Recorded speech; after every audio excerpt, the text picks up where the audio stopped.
right. What is going on, everybody? Welcome back to another Serious Angler podcast. As always, I'm your host and rocking it solo tonight. I'm Bailey Egbert, and joined with me is a familiar face down in the right-hand corner who's been on several shows, Mr. Drew Gregory. And for folks who've been around for a while, have recognized the face up in the top right-hand corner, we got Mr. Tyler Cole. Cheers, buddy. And down the left-hand side, we got a newbie not only on the show, but a newbie to, I shouldn't really say a newbie to kayak fishing, but maybe to the tournament scene for kayak fishing that we're going to get a cool perspective from tonight. We got Mr. Nolan Miner. What's going on, fellas?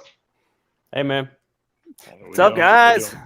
I'm excited. Pumped. Let's get it going.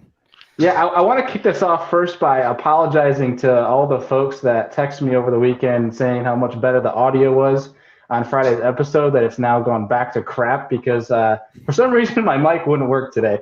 So these guys got to laugh at me offline here for a few minutes while I tried to figure out, technology, because we're not friends. So apologies if you're not satisfied with the audio on today's show, but we're going to do our best with it. And either way, it's going to be a lot of fun tonight. The good news is that just means we're going to talk more since our audio is good. Bailey, you just ask a couple questions and we'll just take it from there, brother. Yeah, you know what? Actually, I would like to go watch the Bills game. So, Drew, if you want to take. Yeah. Dude, hey, I need Ramondre Stevenson to score like 2 touchdowns for me to win and make the playoffs. So I doubt it's going to happen, but that's what I'm hoping. Oh, man. If we want to go on a tangent, I had Jalen Hurts starting this past weekend. And because, we don't do well as an Eagles team, but Jalen Hurts gets points because he runs for touchdowns. And I get a notice on ESPN at the notification was 12:45, but I didn't check it until 1:05 because I was out on the lake. And then he had a high ankle sprain and was taken out. And I had Tom Brady on the bench and he went off for 30 points. And I had my QB for 0. So, yeah. Yeah, it was a rough weekend for fantasy for me. That is rough. Yeah. But, boys, let's kick it off because, one, I think, Drew, you've obviously had some big life events, but I think we have a little catching up to do with Tyler and some little introduction to do with Nolan. But I think first things first, and biggest news here is, Drew, you added another new member to the family, man. I did, man. I did. It was pretty exciting. Some of you guys follow on social media. I haven't been on there a lot lately because of all that's going on. But my wife was induced about 6 weeks early, and we had a little girl. She spent some time in the NICU, and if you follow along with some stuff my wife's posted, we've known she's had a little heart tumor, and it's usually associated with a rare genetic disorder that could totally change our entire lives if she has it. And you get the results back about 2 weeks after, she's born, 2 or 3 weeks. And we just got the results back today, and she had a 70 to 80% chance of having the disorder based on the kind of heart tumor she has, and she doesn't have it. And my wife and I just sobbed in each other's arms because, it just changes your life. Nothing else matters. None of this fishing stuff, nothing else really matters when you're thinking about, you got this girl, you want to walk down the aisle one day, and then somebody tells you she may have a disorder where she can't live a normal life. She may be autistic. She might have, all kinds of other things that go along with that tubular sclerosis disorder. So a lot of answered prayers for us for sure. So we're having a good day over here at the Gregory household. And thank you guys so much. Anyone who's out there who's definitely sent me messages and support. The whole kayak fishing community has been unreal behind us, so much. We can't thank you guys enough. And I'm just excited to be back on here and talking a little fishing and kind of getting away from all that stress, or at least what was a little stress in the back of our minds. And after having that good news. So excited, man. Yeah. Congrats, man. On multiple fronts there, obviously. Yeah. One and the health and the new family member. Yeah, so, yeah. And the tumor she has is the kind that shrinks and goes away. So in theory, this was all just hopefully in a year or so when that tumor's gone, it was all just a bad dream and it means nothing. And who knows how many of us probably had that before the technology was so good. Speaking of technology, the technology they use is no different than the sonar technology that we're using. And now it's just so good. The same way fishing has gotten better. They can see inside mama's womb, inside baby's belly, see her heart so clear to find that little tumor that back in the day when I was born or any of us probably didn't have that technology. So it was kind of fun talking a little sonar with all the nurse techs and they were just laughing like, oh, you do understand this stuff. So anyway. They even got doctors using live scope now. Live scope. Here, let me read that to you. Yeah. You see here. Well, let's keep it rolling here. And Tyler, dude, what have you been up to since the off season kicked off for you? Well, we had a great big All-American Classic in Missouri. It's been a month and a half ago now, and handed out a ton of money. And we ended up with 172 down there this year, and it was just an awesome event. We gave out some big bass, hourly big basses was $150 an hour this year, and then 500 per day, and then 1,000 overall. And can't thank the town of Clinton, the Greater Clinton Tourism Board, and everything they do. You know, they went out, they go to bat for us and really help us out with that event. And Everhart's there, they swing the doors open for us. So it's been doing that. And then we just got done. Our shotgun season started this weekend, so been out in the woods shooting deer. And I saw that. You got a nice one, dude. yeah, did all right. My buck, it was about 35 minutes, and I had my buck on the ground. So my daughter's still kicking herself because I told her for 2 weeks, I said, I'm going to set this stand up. The steer's going to walk right up the fence. He's going to come out at 30 yards and you'll be able to shoot him. Well, the night before, she's like, Dad, I'm really tired. I'm just going to sleep in the morning. So at 7:28, I text her and I said, hey, you should have been here. Yeah. That's funny. That's funny how that happens. I've had a few deer happen that same way where it's like you wake up at 6 o'clock, like, yeah, screw it, we'll go. Yep. And it all happens. But yeah. Had a great season. Heck yeah, man. We're gonna break into that a little bit more as we get on today's show. But I think for folks who may not recognize his face, let's do a little introduction here. Mr. Nolan Miner, tell us a little bit about yourself, dude. So I am an aspiring, I don't know if you want to say professional fisherman. I want to work with this stuff for the rest of my life. Obviously, don't want to do anything else, and I'm just kind of working my way through life, trying to figure out where this fishing game is going to take me, where I'm supposed to end up. Heck yeah, man. Started off fishing in college. That's where most people know me from. I fished the college classic bracket. I did pretty well in the college series, and then I fished the Bassmaster Opens this season. I fished the Northern Opens and decided next year, all things considered, that I'm going to hold off on the Opens, but I can't just quit fishing tournaments. I like the competition a little too much. So I'm going to jump over to the kayak side of things, which I am no stranger to. I mean, I still probably, even after all the college stuff I did, I've still probably spent more time bass fishing from a kayak than I have from a boat. So that should go all right. It's gone pretty well for my brother. So I'm going to join him and see if we can give you guys a hard time. Shout out you and Miner. Yeah, it's gonna be cool. I mean, you got the Johnston brothers out in the elites. Now you got the Miner brothers to watch out for on the kayak circuits. But I mean, anyone that follows your socials knows that you're just a straight fish head. Like, it doesn't matter if it's bass or anything. You will go fish for it regardless of what you're fishing out of or from, and whatever the hell you're fishing for. So like, I will agree, you're no stranger to the kayak, but like, this is going to be your first stab at like big kayak tournaments, though, right? Yeah. I fished. I don't know if you guys have heard of the West Virginia organization MSKA. I fished a little bit with them when I was at school at WVU, but besides that, I haven't really done anything kayak wise. Yeah. Hey, real quick, is this a reset, Nolan, for you? Is this just like a break of a year to kind of reset and figure out financial things for the Opens next year, or potentially just one group of the Opens, one division, or is it just you're not sure right now? Yeah, definitely some of that. It's kind of feels like a breath of fresh air to fish with a kayak, and all the finances that go into that are not nearly as life threatening. They're not. So I don't know. We're gonna see where it ends up. Next year is definitely gonna not be a bad year to not be putting gas in a bass boat and a truck pulling the boat. So a lot of things considered. And I didn't really like the Northern's open schedule. I'm sad that I won't get to fish the James in April, which is the first Northern Open. It's going to be amazing. But besides that, I don't know. Supposedly Oneida is good. It was not very good when Bailey and I were there this year. But yeah, and so I decided the kayak schedule looks really fun, which I guess we're going to get into in this podcast. And so I don't care what I'm fishing out of. I just want to be fishing when the fishing's good. You'll probably still jackpot a few bass boat events, I'm sure, if fits in your schedule. Yeah. Nice.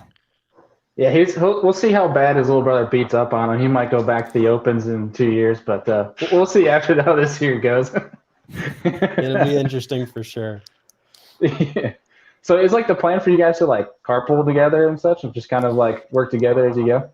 Yeah, I mean, we're definitely going to work together. So the only kayak tournament him and I have ever fished together, MSKA did a statewide thing, but it was during like peak COVID quarantine time. And so they opened it up to all the states that border West Virginia because you weren't supposed to travel across state boundaries, but there were so many people from surrounding states that participated in that. Mm-hmm. So we got to fish in Virginia for that event, and we kind of practiced the lake together and, shared every bit of info. We're not worried about that. Hopefully it'll still be like that.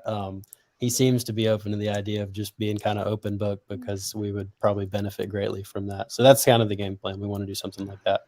Nice. Heck yeah. So I guess without further ado, we've gotten introductions and caught up with you guys. Let's start diving into 2022. And before we get into it, and I brought all you guys on, one, just because you're good fellas and I like to get you on a show, but two, the perspectives here I think are pretty cool in that, we have Drew, who's been and Tyler as well, who's been in the sport for almost since the beginning. But and obviously Drew from an angler perspective tonight. We got Tyler from a tournament director, and then Nolan hopping in from the boater side to go take a first stab at these national tournaments. I think it's going to be cool to have this perspective as we dive down the list of these schedules for 2022 and the different trails. So I think what we'll do is to start off, we'll start out with bass, because I think bass is the more intriguing schedule, I think, for a lot of folks in terms of obviously location, but I think in terms of rules, which has been a topic of discussion in recent. And for tonight's show, I did actually link. I was talking to Jeff over at Kayak Bass Nation because they had on the tournament directors from Bass, and I linked their show down below in the show notes because they did a really good job at talking through that whole Grand Lake deal. But I would like to walk through the schedule with you guys and kind of see your takes on it, and then maybe kind of go over that quick rule too as well and get perspectives from all of us. So any thoughts on the bass schedule before we start diving through each lake and time of year? Feel free to let it rip, boys. We don't need to hold back. Tyler, go ahead, man. I'm a little disappointed being a northerner, but I mean, I get it. They're a business, I mean, lacrosse has always been a staple. I was disappointed, but they do have to change the schedule up also. I mean, you can't bang every lake out the same every year. And so I get it. But I mean, as for the lakes they picked, they're cookie cutter lakes, I mean, it's the same thing the boats hit. And I mean, but they're doing some things, with the AOI and that sort of stuff. I'm not a big fan with a 2-day single day. If you're gonna have a 2-day event, it should be weighted different. Like we have a 3-day event for the All-American this year that's weighted a little different. But I do like that somebody finally took the prerogative to put it off limits. Level that up. We actually we had a conference call that day when they did that, and we talked about what's a good time frame. And it's so hard with all the organizations out there. You don't want to limit somebody from fishing their state level. Say there's a tournament on that lake 2 weeks before. Well, you don't want to say, well, I can't fish it because I want to fish the bass event in 2 weeks, but it's off limits. So you had to find a happy medium. And I mean, it's a start. And so hopefully everybody kind of takes note and everything changes from there. So. Yeah, it's when you coming from another northern perspective, and I think Nolan might be able to weigh in on it too. But I mean, you're a little bit more south than we are, and I think Tyler by far has the longest drive out of all of us. But the closest one is 9.5 hours. 9.5? Yeah. I might actually. Yeah. I actually got you beat on that. Closest one for me is 11.5. Yeah. No, sorry, it's 12. Pickwick's 12 for me. Yeah. But actually, wait. South Carolina. I didn't qualify for that one, so take that out of there. Yeah, but no, Yeah. I'll be there. I'll be there. It's tough. It's tough to, and I understand their point on going back to that KBN episode where they're talking about not going to certain locations because they want bigger draws and that they don't get a certain draw in the north. And I totally understand that. But I also think I'm the outlier in the fact that I'm willing to make those drives because I don't mind traveling. But it's a tough conversation for me because I understand the business aspect, but I'm also from a selfish side, obviously don't want to travel, 10 plus hours for every event. So it's an interesting one for me. And it's one where it's just like the simple solution is like trying to get people in the north to come to these more national size events. But Nolan, what's your take on a schedule that's more kind of predominantly southern than northern? Yeah, I mean, this just sounds like the college series schedule, the same conversation that happens every year. Bass, as a tournament organization, they're smarter to put stuff in the south. And I think, I guess from what you guys are saying, maybe the turnouts aren't as high up north, but it was kind of the same way for the college series. And, until they can have as big of tournaments in the north as they do in the south, it's probably going to stay that way. And I think if you like to bass fish and you want to fish competitively at a high level, you're going to drive. Like, if you live in the south, at some point you're going to go up north and vice versa. But yeah, usually if you're in the north, you're driving more than guys in the south do. Yeah. Hence why all that the could be pros stuff for any trail. Yep. They all moved to the southeast, right? Like most of them. So Texas or Guntersville, yeah, maybe Florida, North Carolina's got a lot. But yeah, it's tough too. And I'll speak on New York's behalf that I think and not that I've done it a lot in history, right? I can't really speak that saying that I'm a traveling angler. I hope to become one more this coming year, doing 4 or 5 Hobie events. But I think there's 2 people I know of in the entirety of New York that will travel out of state for tournaments. And it's something that, I'm already trying to get into the local trails of like, hey, anybody want to go to these events? Because until we get that momentum going, there's not going to be more events northern or where places like you're seeing out west, and that's a whole different conversation. But it's a tough conversation, but I like it's both sides you can understand aspects from. But Drew, I'm curious on your side of things. What do you think? Yeah, man, it's kind of this overall first question is kind of like, where do I want to go? But I'm going to try to keep it just general now. We'll get into more of these topics later. But, the thing that Bass always struggle with is when you're doing 5 events, I guess it's 6. Is it 6 with the championship? Or is it just 5? It's 6 with the championship, 5 regular season. Right. Yeah. But 5 events that, account for the AOI, and having the United States being as big as it is, you're never going to be able to just cover it. It's impossible. That's why you see the Hobies and the KBFs do so many, like 10 events or more, 8, 9, 10 events, because you can sort of get close enough to those main pockets of bass fishing. And so let me just say this before we even go any further in this podcast. Everything we talk about here, I want to make sure everyone understands that, we as the anglers, and I'm a former tournament director. I ran, the River Bass and Tournament Trail, started for 10 years. We teamed up with MSKA. We did events with them. I've done it. I think we did as many as like 16 events one year across the whole U.S. So I get what they're dealing with on the tourism side of things and the business side. I get that. I get the angler side, but it's just always going to be, tough until you can start to get to, more events. It's going to be a challenge for them to cover the whole country. So I do just want to say that no matter what, in this entire podcast, what we're saying here is meant to be constructive, not like, oh, this trail isn't doing this or that, or we're complaining. Right. Because what we're talking about here, we're not saying go build a stage with, like big screen TVs and fireworks and all that. We're not saying go spend more money. We're just saying here's some things that I think can be constructive that aren't going to cost you any more money. It's just a decision you have to change. Just a decision, and that's it.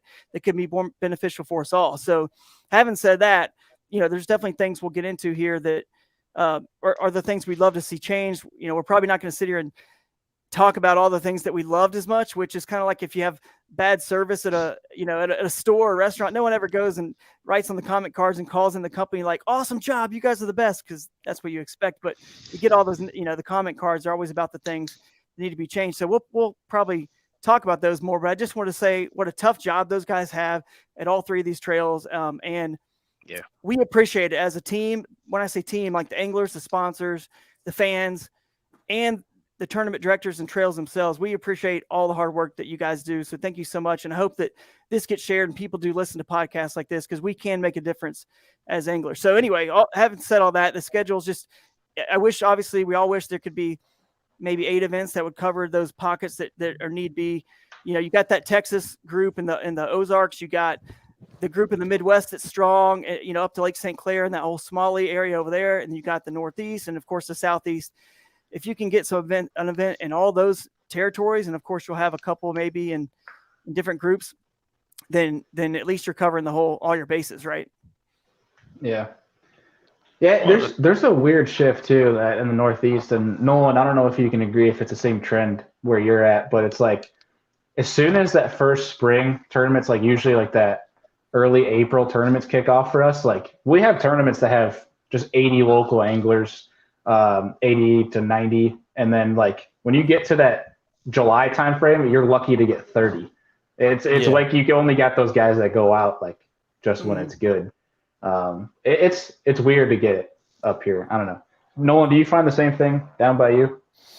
Yeah, well, I mean, I'm kind of from a part of the state where I don't have a ton of options when it comes to tournaments. Like I got to drive pretty far to do that. But yeah, it's definitely like, I mean, the only stuff that I really fish that I could compare that to would be electric tournaments on like electric only tournaments.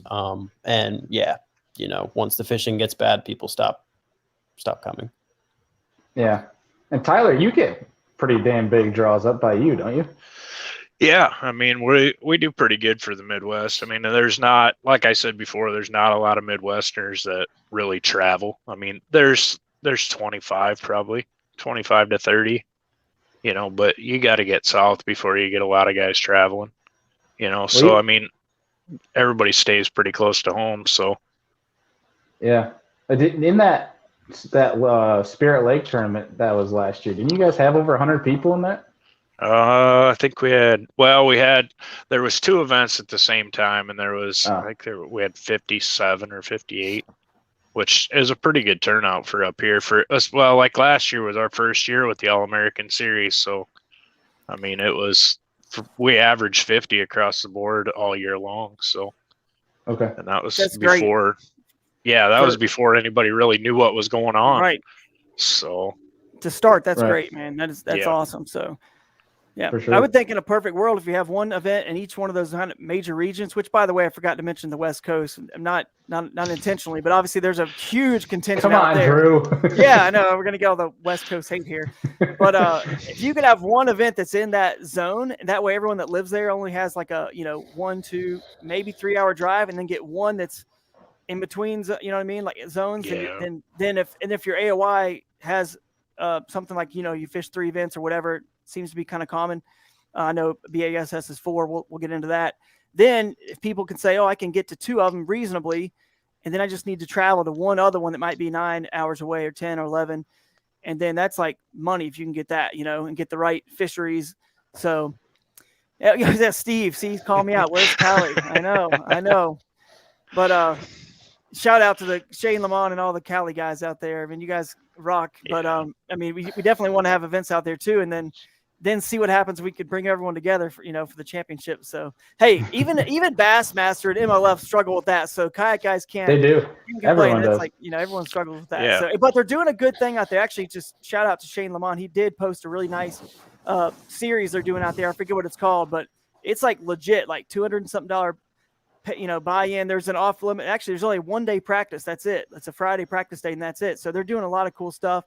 AOI that's good. So you guys in California, out west, anywhere, go check that out. If someone wants to drop the name in the comments of what that series is, I can't remember if it's called the Iron Man or something like that, but check that out. Anyway, but when we're browsing here, Drew, I'll find it and I'll put it out there. to get some recognition. But oh gosh, I lost my train of thought here. Well, we were talking. Yeah. Well, we'll start diving into the tournament schedule here. So I think the first and foremost, we'll get started with the first one in February 5th and 6th, which is Lake Fork, Texas. I think this is one a lot of people are going to look at this one, and also obviously we'll get to it later, but that the Hobie event on Toledo, people might look at to try to do in conjunction and like trying to hit them both at the same time. But speaking about just this one on Lake Fork, what are you guys thinking? One, fishing wise, do you think that what's the turnout going to be for something this early in the season? And let's kind of get the ball rolling for Fork. It's gonna be huge. Yeah. Huge turnout. It's always the best turnouts are always the first ones of the year. I mean, look at the KBF 10, Trail Series event and 10 Invitational down in Kissimmee, Florida, 170 something last year. I mean, it's always people are just dying to get south, get warm weather, and catch a fish again. It's been months for us up north here, so I think it'll be huge. That and it's Lake Fork. I mean, I know like for us up here, that was always the trip of the year. Head down to Fork, try to catch a 10. Yeah, wasn't it last year at that time? Was that snowstorm they had, or was that January? Can you guys recall? It was earlier. I think it was January, but it helped their tournament pushed their spawn back a little bit, and I think it helped. Yeah. Oh gosh, I'm blanking on. Why am I blanking on the Elite Series angler that won that one? Livesey, yeah, Lee, yeah. It pushed it all back, and Lee was able to take that spook and top water and do his thing on home water. So, Nolan, have you fished Fork? No, and it's funny, like listening to y'all talk about this. I'm pretty spoiled having fished the college series because I've traveled so much and fished a lot of these destination lakes, and so I have a much different train of thought on them. Like, because I've been to so many really good fisheries when they're not, like places that get fished hard. It's not easy to catch them. They live there. That's kind of how I feel about Fork. I mean, it's people are going to catch them for sure. And it might be, on the money, but like Toledo Bend historically has been, like people think of that as like one of those Texas, like big bass lakes. And there's like 500 college kids that you can ask about Toledo Bend in the pre-spawn to see if that's, actually how it is. Yeah. No doubt, man. I mean, you're kind of teasing one of my favorite topics to talk about with the kayak world is that, like you said, Tyler, Bass is going to all the lakes that they had a relationship with those tourism departments and their business. They're going to hit them up first. Hey, I know we're not doing a college series or an open or elite this year. How about a kayak? And then they're like, all right, we're in. But to me, the beauty of the kayak is it's unlimited, or it's limitless, whatever you want to call it. So it can go anywhere. So I feel like, and I know that, people are confused about things like Nolan's saying, Gunnersville and Fork and these big name lakes. They're only big names to us because the marketing departments for those cities got these major bass boat trails to go market them and fish them. So we don't realize how many other lakes like that are out there. Now we're finding out slowly but surely when you got, people online, why am I blanking on the lake in Ivy, OHIV, for example. Places like that are getting exposed, but there's there's 130 lakes out there in the U.S. that are 8,000 acres, around 130. I might be a little off. That are 8,000 acres and up. Those Elite Series guys and the Opens, they're looking for lakes that are like, I'm talking like they want 30, 45,000 acres and more to handle all those boats. The unique thing about the kayak and what makes us different is we don't have to have that. Because we're also allowed to fish, further up the rivers and creeks. So you got all that water, plus the lakes themselves. Plus we don't need the tourism funding from a larger city. We don't need Knoxville, Tennessee. We don't need that sort of funding because we're not live streaming. You don't have all the overhead. We don't need as much. So let's take advantage of these 130 lakes, which only maybe 30 of them are by a tourism that can support the Elite Series or MLF. So really all the, it's about 100 lakes, I guess, we would have left to pick from and river systems. let's go there. And you'll be shocked to see, what comes out of those places. And, KBF did it this year with a couple things. KBF did it this year with the Trinity River system when Guillermo won. Jody, they had 110 and 108. And then another good example was the championship for BASS when we were on Possum Kingdom. No one's really heard of that lake nationally, but we just crushed them out there. Yep. And so that will happen. And so I feel like we're not going to butt heads with the bass boat world and those guys, because when they see us out there on those lakes, they're just like, man, I wish those guys could, if you have a kayak, I wish you kind of hit some different lakes. And we do. So I'm hoping that's what will happen in the future, that the trails will see, hey, let's find some. And I will commend the trails again, Hobie and KBF. They've done a good job of putting some of those in to the equation. Bass, hopefully we can next year, but they have done a good job of doing that. And I think the kayak anglers enjoy it the same way Nolan is talking about it, because you want to go somewhere, once you've been to those bucket list lakes, you want to go somewhere, eventually you want to go somewhere kind of new, because that's what's fun is, to me, what's fun is doing this in the winter when it's cold up here in Ohio. The map study and the excitement of figuring out a new puzzle, that's what's exciting. That's right.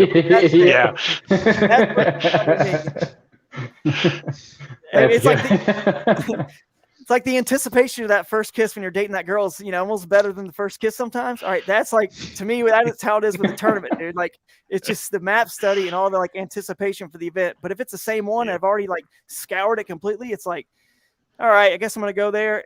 Especially if they make the mistake of putting it the same time of year, it's like, I guess it's going to be one doing the same thing, the same place. I know who's going to be where at what ramps and what they're going to be doing. That's not really a true test of anything. Anyway, I'll get off that rant. We can get to the next topic or next lake.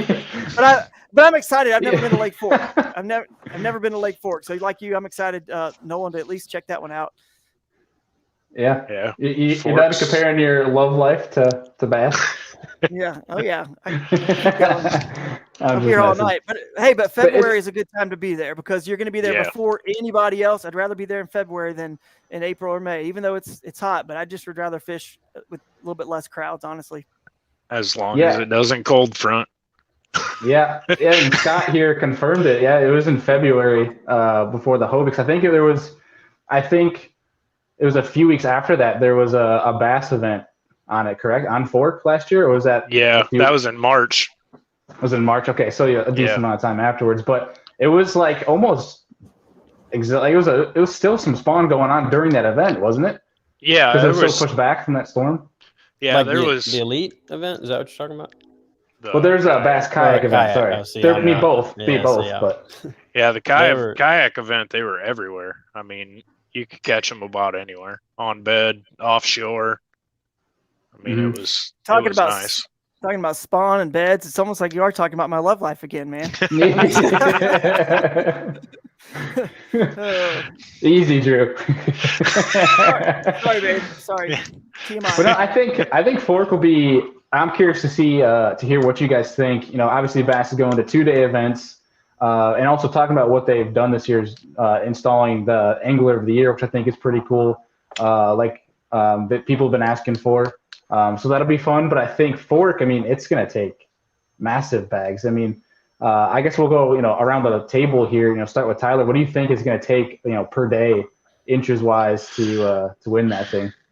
February, I'm going to bank on a cold front and say it'll only be 175, 180. Wow. Okay. So not going to give Trinity a run for its money? No. When that place goes cold, like when they used to have the TOC in November, if it went from being nice, like we left the year I won down there, we left here, it was 28 degrees. We pulled into Texas, it was 28 degrees. Those fish didn't bite for 4 days. And it gets tough. So yeah. It could go either way. It could be amazing. They get a nice little heat wave. It could blow up and find those schooled fish offshore. And otherwise, if it gets cold, those fish, they'll go from 2 to 25 feet overnight when it gets cold. It's a crazy lake. Yeah, and so we have Cliff Allen here in the chat, who's a local. Cliff, let me know down in the comments. Wasn't it when they had that storm last? Didn't Fork ice over in some of the flats and the bays in there. I'm pretty sure I got pictures of. Yeah. Wasn't it Palestine that MLF Palestine. was supposed to have their tournament on? They had like a full inch of ice over the entirety of the lake, which it's for me in Texas. I feel like that's just like it should be illegal. It shouldn't be allowed to happen. I saw guys joking about bringing augers down for the MLF tournament there, but Drew, what do you think inches wise it'll take for Fork? I'm still going to bet this with how many anglers are going to be there. Like I would say 175 to 200 that one person will have 2 days averaging around 100 inches. I think that'll happen just because it's February, and that's when the big girls really eat, So I think somebody will. You may not get, 5 that are 20, but you're going to have someone's going to get one that's 25 to go along with some 18s, 19s, and that's going to push them up. You know what I mean? To at least to get one kicker a day. So I just feel like one person's going to hit 200 or pretty darn close. Just follow Guillermo. Or Matthew Scotch. Yeah, between him and Scotch, they're always in the 24s and 25s down there. Yeah, I think what's crazy is you see, like, especially when there's a tournament like you're talking about, Tyler, with those post fronts where it's like 85 inches to 90 inches can do really well. And then, but the class of fish that you have that you can hook into down there can take you from 85 right to 98. Like, I still have nightmares from that lake. we won't go down there and give you any PTSD. We'll leave it at that. Yeah, we can tell. Yeah. Well, Nolan, what's your take? What do you think? Bold predictions for the newbie. Yeah, no, I mean, they pretty much covered it. Texas, the only fishing I've done in Texas really is Toledo Bend, but I've been there around the same time of year 2 times, and both times we had cold fronts come through.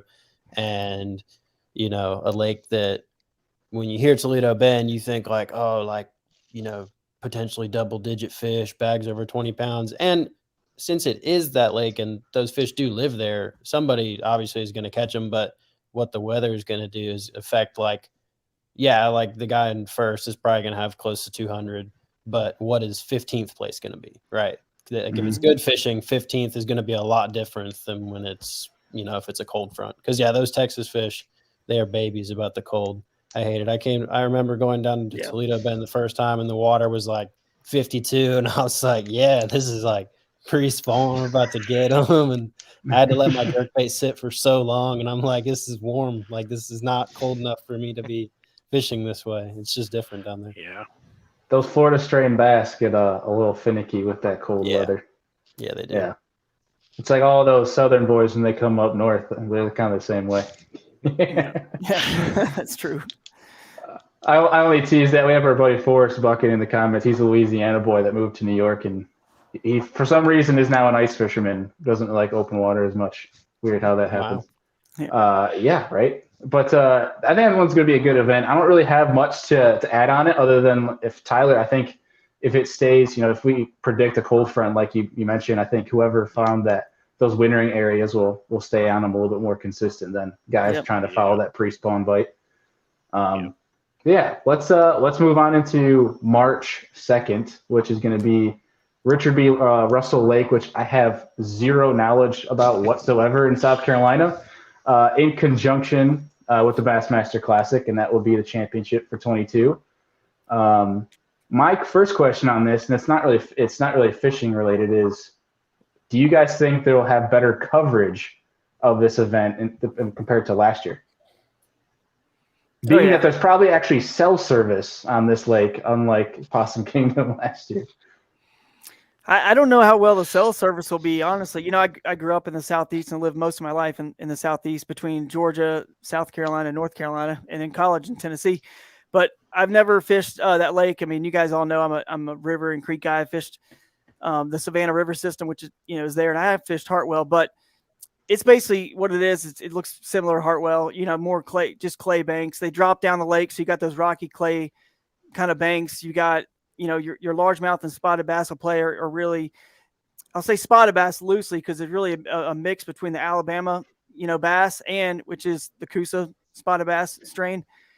and the Kentucky strain, Northern strain. So you're going to have like this sort of, some of their hybrids, some that could be pures, because some of them are coming, they're filtering out of Lake Hartwell, which Hartwell does have, a lot of the pure strain, Coosa strains or whatever. So they get pretty big there, but both species are going to come into play, and it's going to be tough. It's going to be real tough. So not a lot of docks, not as many docks on Russell as you have on Hartwell, but never really actually fishing it. I don't really know a whole lot more than that right there, but I'm just excited to be in the event again, and hopefully, do a little bit better than last year. I finished 4th on Possum Kingdom. So just looking for a little bit better finish, and it should be exciting. The coverage should be great. They're making improvements. I know on the results show, on the classic stage. Yeah. And I think it should be really good event to highlight the season. I like the fact that Bass has its championship with the classic. It makes a lot of sense. And then KBF and Hobie, it kind of spreads them out a little bit. So good times there. Yeah, Tyler, Nolan, anything to add on Richard B. Russell Lake, which I honestly don't think I've heard of until I saw the schedule. I've heard of it. Brian Latimer, I think, fishes there some. He posts videos from there, and I don't think it has the same caliber of fish that Hartwell does, but it's definitely got a lot of fish in it, I would say. Anywhere you have spots, you probably have a lot of fish. They just might not be that big. All right. Yeah. Tyler, anything to add to that? I think it'll take less than 112 to win it. Like yeah. Per day. Total? Each day. Yeah, no doubt. I mean, no, I don't know a lot about that lake. That was the first time I'd heard of it when they announced it. So I bet mid 80s, even upper 80s for 2 days. It's 2 days in a row, and you're gonna win. It's not a big bass factory or anything like that. It's got those clay banks and lakes like that. Unfortunately, I don't want to get into too much because I know my brain. I want to like talk it all because I love the biology of the whole thing. But the trophic upsurge, which is generally the first like 10 years the lake is flooded, and you got all the nutrients in there that are healthy and whatever. It's kind of like when a tree falls in the lake, it's good right when it's fresh, but then over time it's not as good, right? That's gone from all those lakes. So what they've done to replace that, you either need grass to reproduce, replicate that, keeping the nutrients up. You need a lot of grass like a Gunnersville, or you have to introduce a bait fish that's a open water bait fish like your herring, introduce different kinds of shad or whatever. In that lake, that's kind of what's happening there. So, if you can find those schools of fish that are feeding on the open water, like a man-made ocean, if you will, to pair along with maybe a largemouth or two, it's kind of like, Hartwell. You go looking for your limit with maybe some spots, and then kicker largemouth or two, and there you go. Yeah, I think to recap and kind of conclude the championship for Bass is, I think like I'll agree with Tyler in saying some mid to high 80s a day. I think it would be just getting a limit and then finding one or two bigger largemouth compared to the spots that are in it, and that'll probably end up being what takes the cake for that one. But I think that exactly, yeah. I think this next one will be interesting, and I'm kind of curious your guys' point, because we usually see more Florida tournaments for kayak stuff. Well, I shouldn't say just kayak. I think tournaments in general in Florida are beginning of the year, but March on the Harris Chain, which I've heard some good things about. What do you guys think about that one for the Harris Chain March 19th? Go ahead, there'll be some giant limits down there. Are you thinking bigger or smaller than Fork? Oh, definitely bigger. Definitely bigger. Yeah. I mean, those guys consistently put up 110 down there, 115, isn't out of line, and coming from a guy in Iowa, 115 is 2 days, not a single day, but yeah, these guys just wreck them down there. And I mean, you look like Jean Wilson, she lives down that direction. She fishes Florida a lot. I mean, she's always posting up 10-pounders, 12-pounders, 15-pounders. It's like, I don't know, it might be worth the travel. Yeah. Yeah, she's over there. Not have to lock. Yeah. Yeah. That's right. Very Because cool. that's not cool.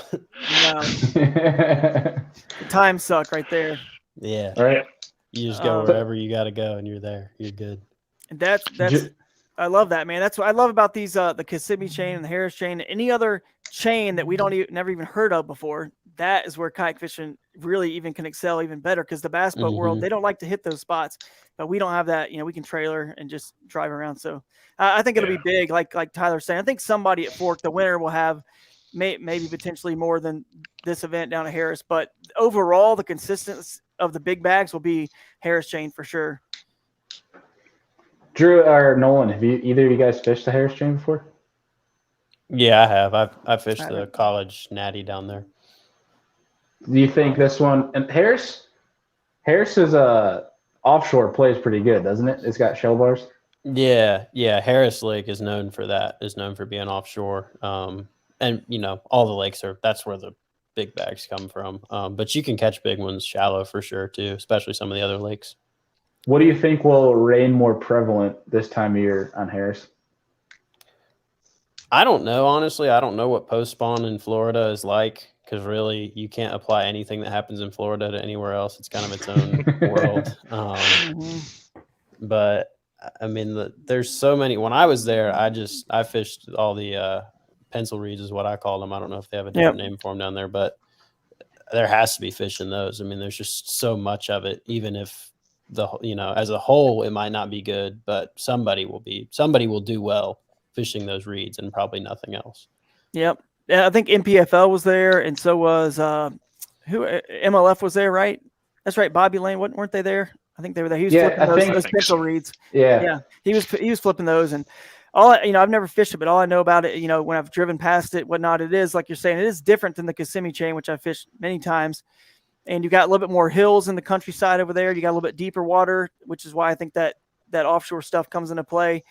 It's just going to be fun. You got lots of canals, and you can kind of fish whatever you want. The grass, the vegetation, the shell bars. Offshore, the canals. Not really any as many creeks and rivers as I think the Kissimmee chain. I could be wrong. I got to go look at that. But I'm just excited to get down there and fish again, something new. So now I have a new, a lake system, right, to go. Do a little bit of this, like you were saying. Yep. Scout out, check it out. I can't wait, man. Yeah, the BPT was there last May, and I believe Eufaula won that one, cranking I think he caught like half his weight on one dock, like just making the same cast over and over again. But that one, like you mentioned, Nolan fishing that what do you call it, pencil grass up shallow. We call it string grass up here, but it's like, I think that was playing one. Guys were flipping that. Guys were punching, and then guys were fishing the shell bars offshore. I think Brett Height was smashing on a chatterbait shocker offshore on shell bars. Yeah, so right. I think there's a lot of stuff that could play. But I guess Tyler, Drew, I guess really anybody in this group here tonight, like, do you think it'll be one pattern that will reign king, or do you guys think somebody who has multiple things going on to kind of junk fish their way through will be more successful? Man, that's a good question. I mean, so this is, quote, post-spawn. I mean, there could still be spawners there in March. As you know, Florida, you get spawners from end of November, December, all the way through March. So there's a lot that could be happening. You know what I mean? You could have fish already moved offshore. I just think that you're going to find your strength. Everyone's going to find what they do best and their strength, which for me, it's going to be like shallow, skinny water. And then hopefully find some there that can hold out and just beat what the other guys are able to find in their areas, which is going to be a cool event because there's really no telling how it's going to be won. But I will say that post spawn in Florida is incredible. And honestly, this isn't that much later than, the Elite Series guys have, gone to St. John's, and, I know a lot of events do start in Florida, the first of the year, but this isn't that much later. So it's just, and you see how well they do up there. So they're going to crush it. And then this past year, they, a couple different trails, like we said, went in June or May or June, and they crushed it. Actually was talking to John Sokup, who did really good on the Harris chain.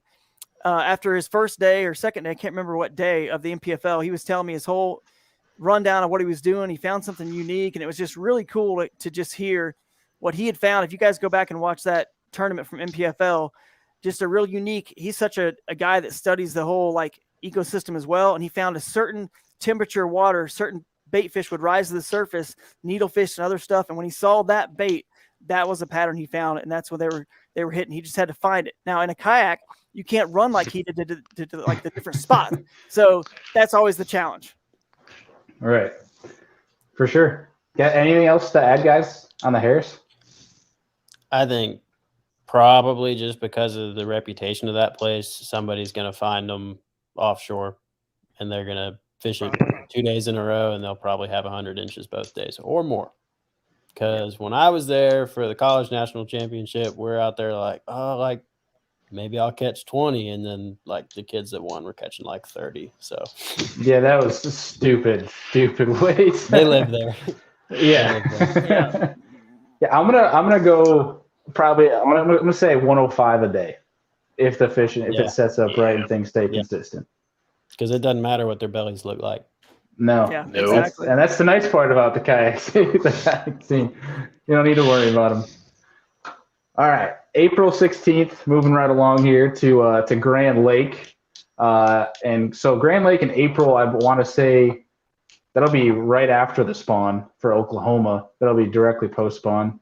And that being said, directly after post-spawn, the bite can actually get pretty good, I would say, especially in the south, because those fish are fresh off the bed and are hungry. So I'm not going to say there's going to be big bags for Grand, and I'm not going to sit here and talk like I know Grand Lake because I don't. But from what I've watched, seen the past few years, people on Grand Lake, I get to see somebody going down a bank with a buzzbait or top water because we saw that play in the open this past year. Someone that can cover water and just have, because it's possible there with the amount of fish that are there, 5 above average bites. I would say probably 92, 93 inches a day is what my guesstimate's going to be. But you guys got anything to add on top of that?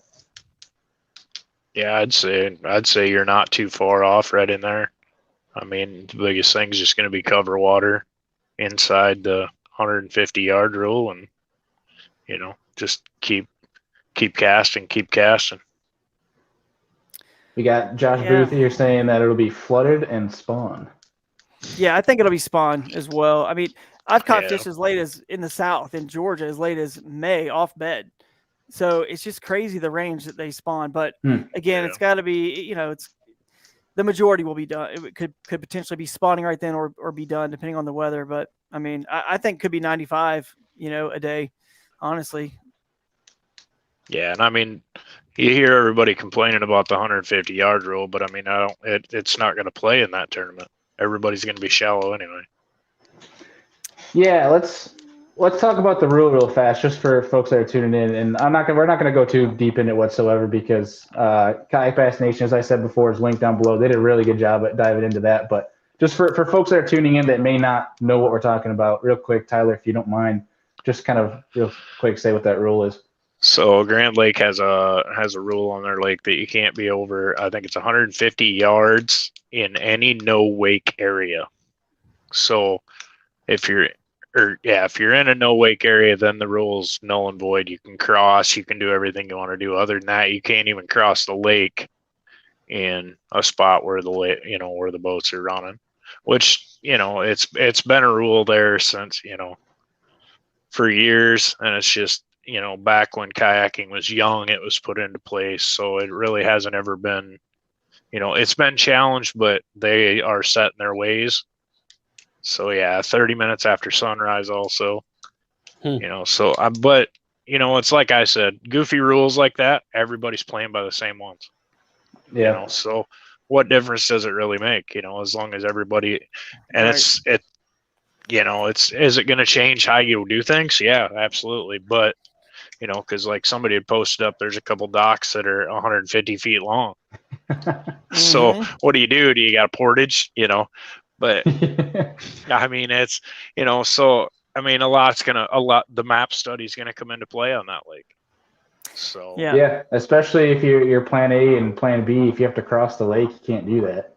No. Right. You got to go all the way around to a no wake zone in order to do that, which I think that is going to be the biggest hurdle for a lot of folks is more of how you lay out your day of what you're going to do. If you're going to have plan A through C, you got to make sure you can get to plan A or C in a timely manner, not more than we already have to do in a kayak. Right. Yeah. I'm looking at it here, guys. Grand Lake has 1,300 miles of shoreline. So if you Yeah. can't find, you Good know, luck. I mean, there's enough shoreline. You don't need to necessarily cross to run into a No. bunch of them. So you'll be all right. Yeah. And I actually We like have the a- 30 minutes, by the way, guys. 30 minutes after. I don't mind that because at that time of year, I feel like the bite heats up in the afternoon. So hopefully that pushes our entire tournament day a little bit later. Maybe it's a 4 o'clock ending. I don't know, or something like that. 3:30. The bite typically gets better. So I'm all for it. I think every tournament in before like May should be like 30 minutes after sunrise till let us fish till like 4 or whatever. I personally think that, but Well, just for a relevant time of year, spawn yeah. more daylight anyways. That makes sense. Nolan, anything to add on that before we move on to the remaining tournaments here? No, not really. I will say, and Josh might be able to add on this. I feel like Grand over the past, like it's kind of been on the decline. So I don't know, how that'll affect like the spread. Like the top of the leaderboard will obviously be good, but I don't, that's when it starts to like, how much you're gonna have to catch to have a decent tournament. But that will be a time of year when, regardless of what shape the lake is in with the fish population, that'll be the best time. So that will, it should still be pretty good. Yeah. I just saw Josh's comment, by the way. He said, worry about the flood conditions. Is that what he said? Not the. Yeah.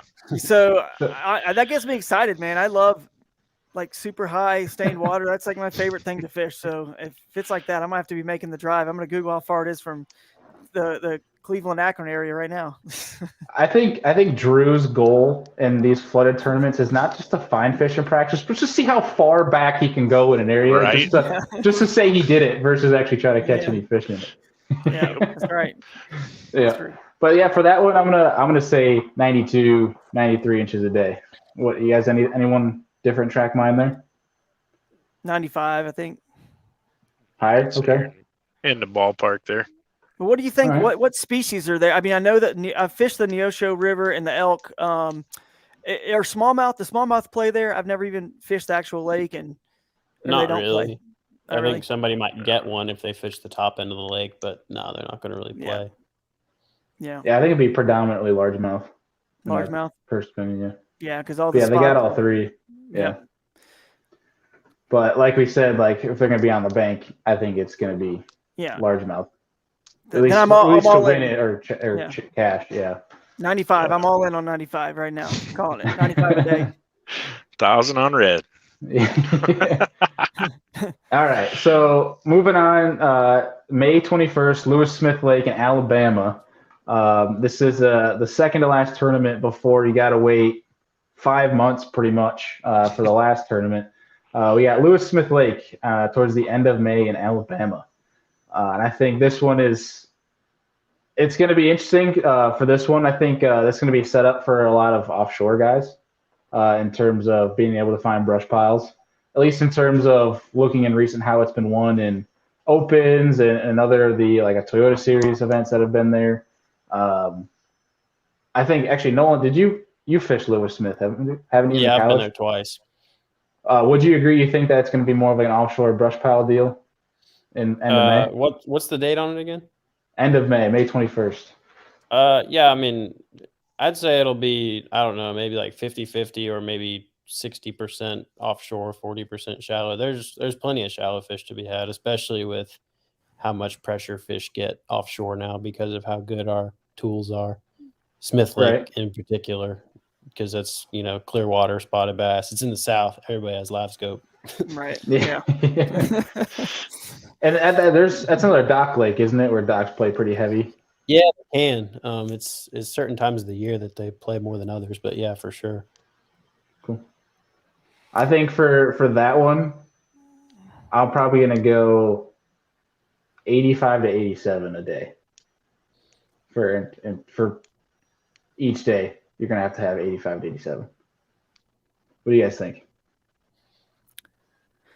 I don't really know the size class of fish you're capable of in Lewis Smith, to be quite honest. I know weight-wise, it's not very much to put on record, but there's a lot of 18-inch spots. I mean, but that's going to be like your top end. I mean, you might get a 20-inch fish, but that would be definitely rare. A kicker. Okay, it's not impossible to catch a like a 22, 23-inch largemouth. Those are definitely in there, but that'd be pretty rare. Yeah, no doubt. Tyler, I Drew? think, yeah, like you're saying, then I think what happened last year, who won? Didn't John Cox win over there? And he was catching, Slim jigging. what was it, 14, 15 pounds, something like that, I want to say, maybe he got one day that was up higher. So anyway, yeah, that probably does equate in the like high 80s or something. So, I mean, what is it? What time of year is it again? May 21st. Yeah, I mean, that's still in that like directly post spawn. They're going to be feeding pretty good sort of mode. So yeah, I think the high 80s is doable. I feel like it's kind of similar to, I've never fished it. So Nolan, you can chime in here, but I feel like it's probably similar to what I was saying about that Lake Russell. It's like kind of like the banks. Every time I've seen them go there, there's not a lot of vegetation, right? In Lewis Smith, it's kind of like no, I don't think there's down. any. Maybe there's some hydrilla that lives not off much. in some mud, just kind of rocky. Yeah, maybe. I mean, there's a couple parts of the lake that are different than the rest of it, but for the most part, it is rock walls on either side of you. I mean, running that lake in a bass boat after takeoff is terrifying because they launch you all the way up in the top of one river arm, and everybody, it's like a boat race weaving in and out of the cliffs, and the waves bounce back and forth off all the. It's a nightmare. Oh, but yeah. I mean, washing machine. But the cool thing is about Smith Lake is that there's so much shoreline because it's so narrow and there's so many winding, twists and turns. You might not even see another kayak when you fish. Yeah, that's cool. That's definitely cool. I Guys can see will be able to spread piles out really well. Yep. The only difference with Russell's not the as rocky shore. It's more like that clay with some rock transition. But I feel like the same thing they're saying, like brush piles can come into play. And then finding those schools of roaming offshore, I think fish, that's going to be if people can tap into that. But again, the fish that do that there, because it's the South and everybody sits there with live scope throwing stuff at them, those fish are so smart now. They're getting smart. Yeah, like you're saying, every 10-year-old, it's like you get a bike when you're 9 years old, and then 10 years old, you get a live scope for Christmas. It's like it's just it's the way it goes, man, in the South. Yeah, and it's a lot harder to stay on those fish in a kayak versus a trolling motor when they move around so much. So it'll take a lot of manpower, I think, to stay. Well, I guess bass allows motors, so it could be motor powered too. But to really stay on those fish, if you're going to choose to fish them that way at least. But yeah. All right, so let's move on to the last one, and I think one that could go two complete opposite directions, kind of like we were talking about with Fork, and that's Pickwick in October. I feel like either that could be really good or that could be really, really bad. Another place that's very obviously that we saw last year with the Elite Series and their crazy flux of water levels. But what do you guys think? First stab at this one, Pickwick in October. What do you guys think? I think it's going to be bad. Yeah, me too. I was waiting for somebody else to say it. Define bad. The South in October. I mean, tough. The South in fall is just always bad, pretty much, because it's those fish get fished for so hard all year, and then they get to that funky time of year when I don't know if they just don't feel like doing much because it's just hot, and they've been living all summer and they've been getting fished for, and they're like, I'm not doing anything till it gets cold. I think that's kind of how the bass work down there. Yeah, and it's still summer in October 8th, 9th. Yeah, I mean, it's going to be just really maybe the worst time to be there. Yeah. So basically just trying to find there, it's going to be one of those tournaments when there's a huge spread from the top of the leaderboard to like halfway down. It's going to be crazy, the difference between a decent day and a winning, tournament. Yeah. I mean, defining bad to me, I feel like the fishing may not be, quote, as good in the spring, but I feel like this is going to be a true test. I like events that are like this. It's like I use the analogy, in golf, the Masters or the U.S. Open. Everyone has to deal with the high rough and the challenging conditions and the fast greens. I like to have events like this because a lot of people get out of it up here in their head right off the get-go. And this is a 2-day event. You're talking like, how many people are not going to limit 2 days? There's only going to be a small percentage that actually limit 2 days. And if you can keep your head in the game, even just get a small limit, you're cashing a check. So I'm excited about the event, even though it's definitely going to be, very challenging. Yeah, I think that one's just going to be who can find a better bite going, or at least pattern wise in current. I think if current's going to play king for that one. Just be like we mentioned, time of year being so tough. Like that probably one that kicks off that summer to fall transition. Like up here in the Northeast, people say all of our fish are super dumb, or Nolan at Pure Fishing, Brad Rutherford likes to call them hot dog eaters or Cheeto eaters because they'll eat about just about anything. Spirit Lake fish, I hear about those. Yeah, exactly. Tyler knows what's up with Spirit Lake, but maybe not Spirit Lake, but that area. I've heard that some fish up there can be very cooperative at times. All the time. Yeah, all the time.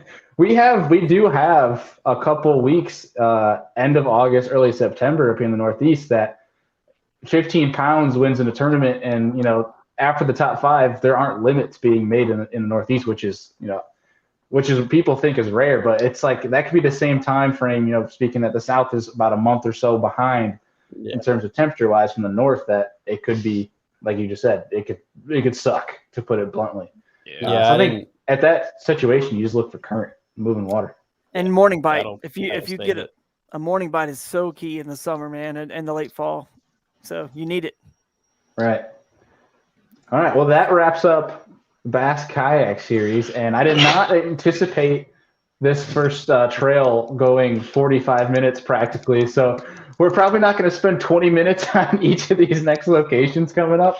But I do want to dive into Tyler. I would like to talk about the All-American Kayak Series, and then we'll move on to Hobie and wrap up with KBF. So, Tyler, without further ado, man, Mr. TD up here, start us off. Let's look at the schedule, man. We're switching over to 2-day events this year. We're going to raise the entry fee a little bit. We're going to get it up to 175 for 2 days, or 180, something like that. It's all posted on the website, but we're going to kick it off early in February because a lot of us are sitting in 2 feet of snow in February. And so we're headed to Lake Palestine in Texas, February 26 and 27. Hopefully they don't need their ice augers for that one. I'm hoping not. We made a couple phone calls to some guys in Texas, and we said, hey, where can you catch a 10-pounder in February? And they're like, check out Palestine. So, cool. And the nice part about us is we're not focusing like the other groups are. We're not worrying about tourism boards. We're not worrying about that. We want to put people on the best lakes at the best times. If we do get cooperation and it works out, cool. If it doesn't, we make it work. So then we're going to Kentucky Lake in March. And the reason this came about was I went to a national championship when it was on Kentucky Lake, and I got my teeth kicked in, and I wanted redemption because So this is Tyler's story. Yeah. Sorry, guys. Here's the real story. But no, I mean, Kentucky Lake in March, I mean, it's going to be the same deal. It's going to be a coin flip. If we have good weather going in, it could be great. If it doesn't, we're going to struggle. So I've heard rumor that Kentucky's back on the rise. I've been watching the boat tournaments down there. I mean, everybody's still trashing it, but I mean, there's still some pretty good limits that come out of that place. It's just going to be where at on the lake you're at. And so, I mean, that's going to play big into this. The guys that love the skinny water are going to really crush it.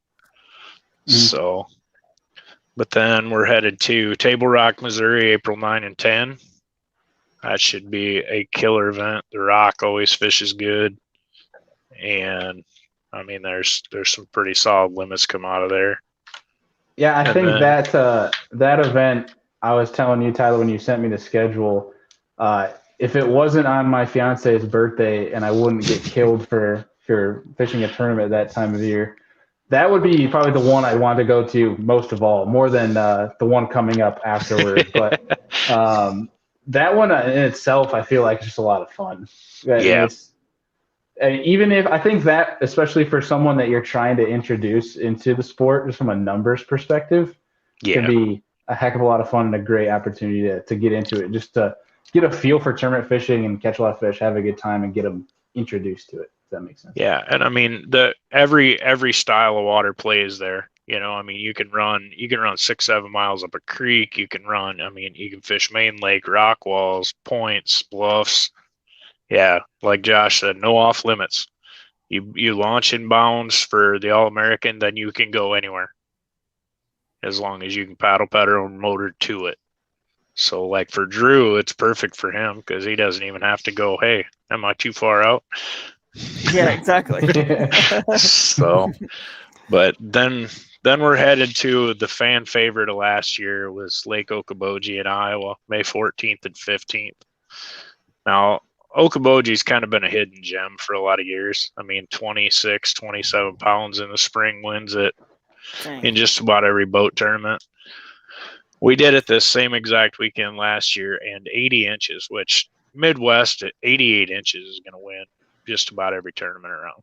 You know, 80 inches got 39th place. Jeez. So, that place is so dumb. It is. We had 57 anglers, and I think 53 or 54 of them had limits. There was only 3 people that didn't have a limit. That place, I was fishing that last year, that time of year. I think it was a week before then. It was around like May 7th, 8th. Yeah, because you were there same time. And I was fishing. No one else fishing was Brad. We went out for the day.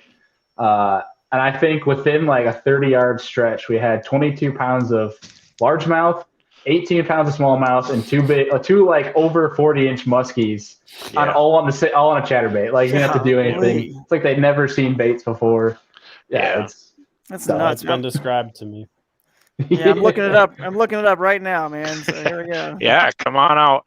And we let Boji play and Big Spirit play. Big Spirit and both of them are glacial lakes, so they're super clear.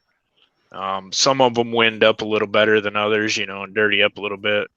But I mean, you could throw a rock at a dock and catch a bass. I mean, they eat that time of year. What about good grass too? Really good milfoil. What about this Little Spirit Lake? Is that in play? Yeah. Okay, so that's in play too. I love it, man. Come on. Drew's adding this to his schedule. Dude, this is the perfect example of what I'm saying. Like a bass boat, I don't know how big this lake is, but this doesn't look like, a big bass boat tournament with 200 and something boats could ever go there. This looks perfect. It's got 3 lakes of kind of not equal size, but Big Spirit's almost the same size as Okoboji. And then the Little Spirit, it's like, dude, that's the perfect kayak fishing destination that nobody knows about. It's not getting all the pressure. It's perfect, man. Like, great job on that. I mean, all these lakes so far have sounded awesome. So I mean, seriously, I'm looking into this, I need to get over there and give it a shot. Yeah. Then in June, I made a phone call up to Michigan to a buddy of mine that lives on this lake. And I said, hey, what's the best time of year to be here? And he said the end of June. So we're heading to Lake St. Clair in June 4 and 5. And this one's got me torn just because I've never fished St. Clair and I'm a smallmouth guy and I want to go fish that. But also, we're going to talk about the Hobie series coming up, but they got same time frame, Lake Chickamauga, and you're not going to be there. So I feel like that's my time to get down there, Tyler. That's right, yeah. Yeah, I love Chick, but clearly. But same for me. I've never fished St. Clair, and I told Josh, I said I want to branch out to a little bit more east. We've kind of put together this series based on the Midwest, but it's not a bad drive from Michigan down to Truman Lake for the class if a guy wants to come and qualify. So let's bump out a little bit and just, give people more opportunity to fish the classic, because I mean, our classic pays $10,000 to win. Yeah. And so, but then we're going to my favorite, my absolute, it's my, I call it my home water. We're gonna really do something crazy this year, but we're going to La Crosse, Wisconsin, July 8th through the 10th.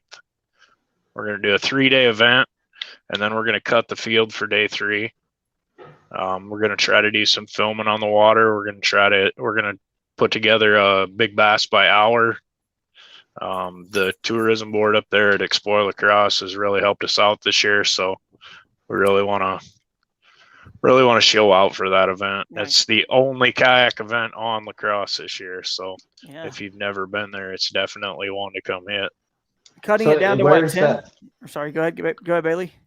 No, you're good, Drew. Go ahead. I was just saying, how many you cutting it down to, like 10 for that third day, or to film? It's gonna depend on what our participation is. I'm hoping we can put together the biggest tournament that's ever been up there. I TD'd the Bass event that was 127 up there, and that was the biggest event that's been there since KBF, and the very first one. And I won the very first KBF event up there, and there was 9 of us, you know. And so it was a tough field, guys. Yeah. But that just shows how far it's grown up here, you know, to put La Crosse on the map. And I mean, it's the most level playing field in all of fishing in my eyes.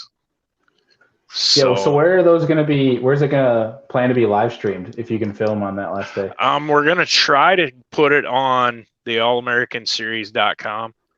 And probably to the Facebook page, and I'm trying to work some things out right now so we can make that happen. So cool. I just think it would be a really good opportunity. So then in July we go to another lake in Kansas that it's a really hidden gem. It's called Wilson Lake, and largemouth, smallmouth both, and just it's a very clear lake, a lot of structure, a lot of offshore fishing, a lot of bluffs, stuff like that. But I mean, some awesome limits came out of there, and people love that place, and it's perfect for us kayak guys.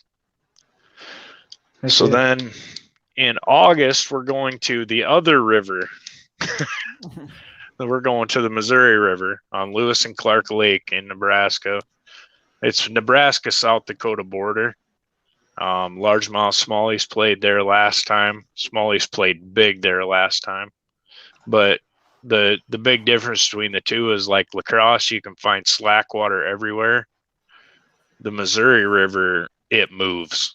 And, I mean, you can find your current breaks real easy, your points, anything like that. I mean, Jordan Westerman pulled that one out for 2 days, won a ton of money out there, but just an awesome place. When you say smallmouth played big, you mean like just predominantly species wise, or like inches wise too, like big inches? Smallmouth? Big smallmouth. And these, like, I hooked a couple of them that were 16, and I swore they were over 20 because they're in such fast water. You know, they're just ripping, and they're solid muscle. They look like footballs. You know, they're northern strain smallies. Yeah, is that going to fish similar to La Crosse then, for those that are looking to make completely different? Because that's why I went there in Skunk Day too, because I fished it like La Crosse. But no, I mean, it just a lot of current breaks, a lot of that sort of stuff. You know, finding the right water is the big key. But we're going to open up the river this year plus the lake, and so it'll be a ton more water. But I literally took off from a ramp and ran to this bridge that was our official out of bounds, because I wanted to get up around the corner of the bridge because there's a bunch of bluff walls, and I'm like, the smallies got to be there. I came around the corner in my old town. I can run 4.6, 4.8 mile an hour, and it literally brought me to a dead stop, and I couldn't go any further. Yeah. Really? I mean, I could go upstream about 1.6, 1.7 mile an hour. That was it. I mean, it was crazy fast water, but it was so much fun. Nice. So then we're heading back down south to Bull Shoals Lake in Arkansas, September 10 and 11, which is an awesome lake down there. You got to go beat up on the Arkansas guys. Try to. Kyle, it'll be okay. Good. Yeah. Oh, yeah. Yeah, solid. So that's in September. Really fast. Sorry to cut you off, Tyler. Oh, you're all right. Nolan, you said you butted in there a little bit. So I'm assuming you've been to Bull Shoals then? Yeah, we had 1 year. I think it was the same year that the college series went to the St. Lawrence. We had 1 year when we hit, I think, either 3 out of our 4 events or 2 out of our 4 events. We managed to land on the lake at the time when it was like the week to be there. And that's when we were there at Bull Shoals. We caught so many fish, and you're catching all 3 species and they're all nice. It's not like you can catch a 4-pound spot there. You can catch a 6-7 pound largemouth, 5-pound smallmouth are in there. I mean, it's a neat lake and it's beautiful. And the water, I mean, you can find stained water, but stained for us in that tournament was like 6 foot visibility. That was like the dirty water. And then you go to some places and it's like the St. Lawrence visibility, like 20 feet, you could see the bottom. It was a really, really neat lake. Tons of fish, unbelievable amount of fish in there. Yeah, I've seen some footage from the guys fishing that the Bass Pro, the qualifier there at Bull Shoals before the $1 million tournament. Mm-hmm. And watching the film from guys fishing there, it looked like a Western lake with that deep, clear water. Just the way the shoreline kind of set up, it kind of looked like a Western lake. But yeah, sorry to cut you off, Tyler. I was curious. No, you're good. Point on that. No, take it away. Yeah. Then in October we had 10 Killer Lake in Oklahoma. Same thing, a mixed bag down there. You pick up largies or smallies down there. And that was a really big hit net last year for us. So we're making a return trip there. And that's the lake I made the bracket at, and I fished that one too. Nice. See, how do you there think you that go. One's gonna set up? How do you think that one's gonna? What time of year is it? 10 October, first part of October. It might. So when I was there, I think it was September, and it was brutal. Because we got 3rd place, and the first day we had 2 fish, and the second day we had 4 fish. Whoa. Oh, the God. The 3rd day we had a limit. And that's the national championship field. So that's like guys had to qualify to be there. And the college series is clearly stout just because of the fishermen it has produced so far. But we saw them, and now people have live scope. There were a lot of suspended fish there, like really big smallmouth. You'd see them come up out in the middle of the lake for like half a second and eat a alewife or a shad or whatever, then go right back down. And nobody figured out how to catch them. We all talked about it, but there's some very big fish in that lake. But we were just there at a bad time. But October could be good. That could be getting to the point where it just depends on if you get a stretch of cold days to cool the water off and get those fish fired up. It could be really good. Yep. Nolan, you gonna put your live scope on your kayak for these tournaments? I'm probably gonna have to buy another one because I don't want to. I can't fish without it now that I've experienced it, so I don't want to switch back and forth because I have one buddy that was taking it from his John boat back to his bass boat and switching them every time he went fishing because he couldn't stand to leave it. And I mean, it's way too expensive, but it's worth the money. Like once you see what it does, it's just, you're going to get beat by it too many times. You might not use it every time, but when you need it. Drew, you got it. Have you been putting more use into it, or is it still sitting in your garage? Well, listen, man, listen. So I'm going to plug the guys at the Bass Tank right now because they do such a good job. They're basically the experts in live scope and rigging and whatnot. So they're going to get into the kayak game a little bit more, I think, this year. But I have one. I got one from them, and it was in the middle of the season. It was out there when I was on my way to Possum Kingdom for the championship, and just – the season is you can't learn a new tool like that when you have, you're doing full-time other stuff, family. You got to really use the off season to learn that tool. And this was my off season to do it. And I still am going to learn it. But the kid coming early and all that stuff pushed it off, but I actually have a plan. Robert Weicker and I, and maybe a couple other buddies, Dustin Hoy and Ken Morris, maybe are going to come over here and meet me in my garage in about a week or two. And we're going to get a little video of an install video. And I'm going to try to do something, Nolan, that might be of interest to you if you want to keep, one, I don't know how it could work with the bass boat and a kayak, but I'm going to make it transferable to all my kayaks because I do have, 4 models that I'll have. So it's going to work off of a track, and actually got the components from the guys at the Bass Tank that work with it. So give those guys a call. They got some really good deals over there going on. And the cool thing is that you're going to get the best support from them. So you need to call them, and talk to them. They're going to be there. They do it every day. They rig that stuff on boats and kayaks. So that's my little plug for those guys. But I am putting it on, and I'm excited about it. You might think I don't need it. I fish a lot of shallow water stuff. But like Nolan said, when that thing comes into play, it might only be 2 or 3 events. It's kind of like you might pull your flipping stick out for one event. But, dude, good thing you had those, your flipping stuff there, right? Or your power pole or whatever it is, whatever tools we use. If they just win one time, one event, or 2 or 3, if they come into play, they're worth it. And no doubt about it, Live Scope is worth it. I don't think it's something you need for every event, but at the right time, it's just unbeatable. Yeah, and Drew, you say 2-3 events, right? But I mean, you talk about could be even just 2-3 fish for one of your days that can make a huge difference of it. Yep. It's you And got like, people saying how they're using it all day long for every fish when some guys it's just like, oh, I just see a random fish off there and it turns out to be their kicker for the day. Like it's just one little small change. well, like for me, I'm the same way Drew is. If I fall down, my nose is gonna stick out of the water. You know, that's how shallow I fished. But being able to transition out to that 8 to 12 feet range and just be able to find the structure with it. You know, you don't necessarily have to waste the time and find exact fish on it, but if you can burn through brush piles or, you know, weed edges, stuff like that, you can get the point down to the point where you can target a lot better than what we could prior. Yeah, for sure. Yep. So, well, getting off the live scope topic, because we'll probably talk about that for another hour and a half. right. I know Nolan's about to geek out over here on his scope. Anyone that keeps up with his socials, there isn't a day that goes by that you don't see live scope on Nolan's Instagram story. Yeah, but it is a fun tool, especially now that the water is cold. I'm very thankful to have it because normally I hated having to fish this time of year, but it makes it a little more bearable. Nolan's right. Cold water's very good. Heck yeah. All right, let's keep moving right along. We're gonna dive into the Hobie series here, and we're gonna kick it off February 12th and 13th on Toledo Bend in Louisiana. And selfishly, because I'll be making the 21-hour one-way drive to this one, I'm hoping it's going to be very good fishing. But I'm curious what you guys think, and the fact that, you know, Drew, I think you said you fished Toledo before. Nolan, you said you fished Toledo. You know, what do you guys think this event is going to shape up like? What's it going to look like? Good, Nolan.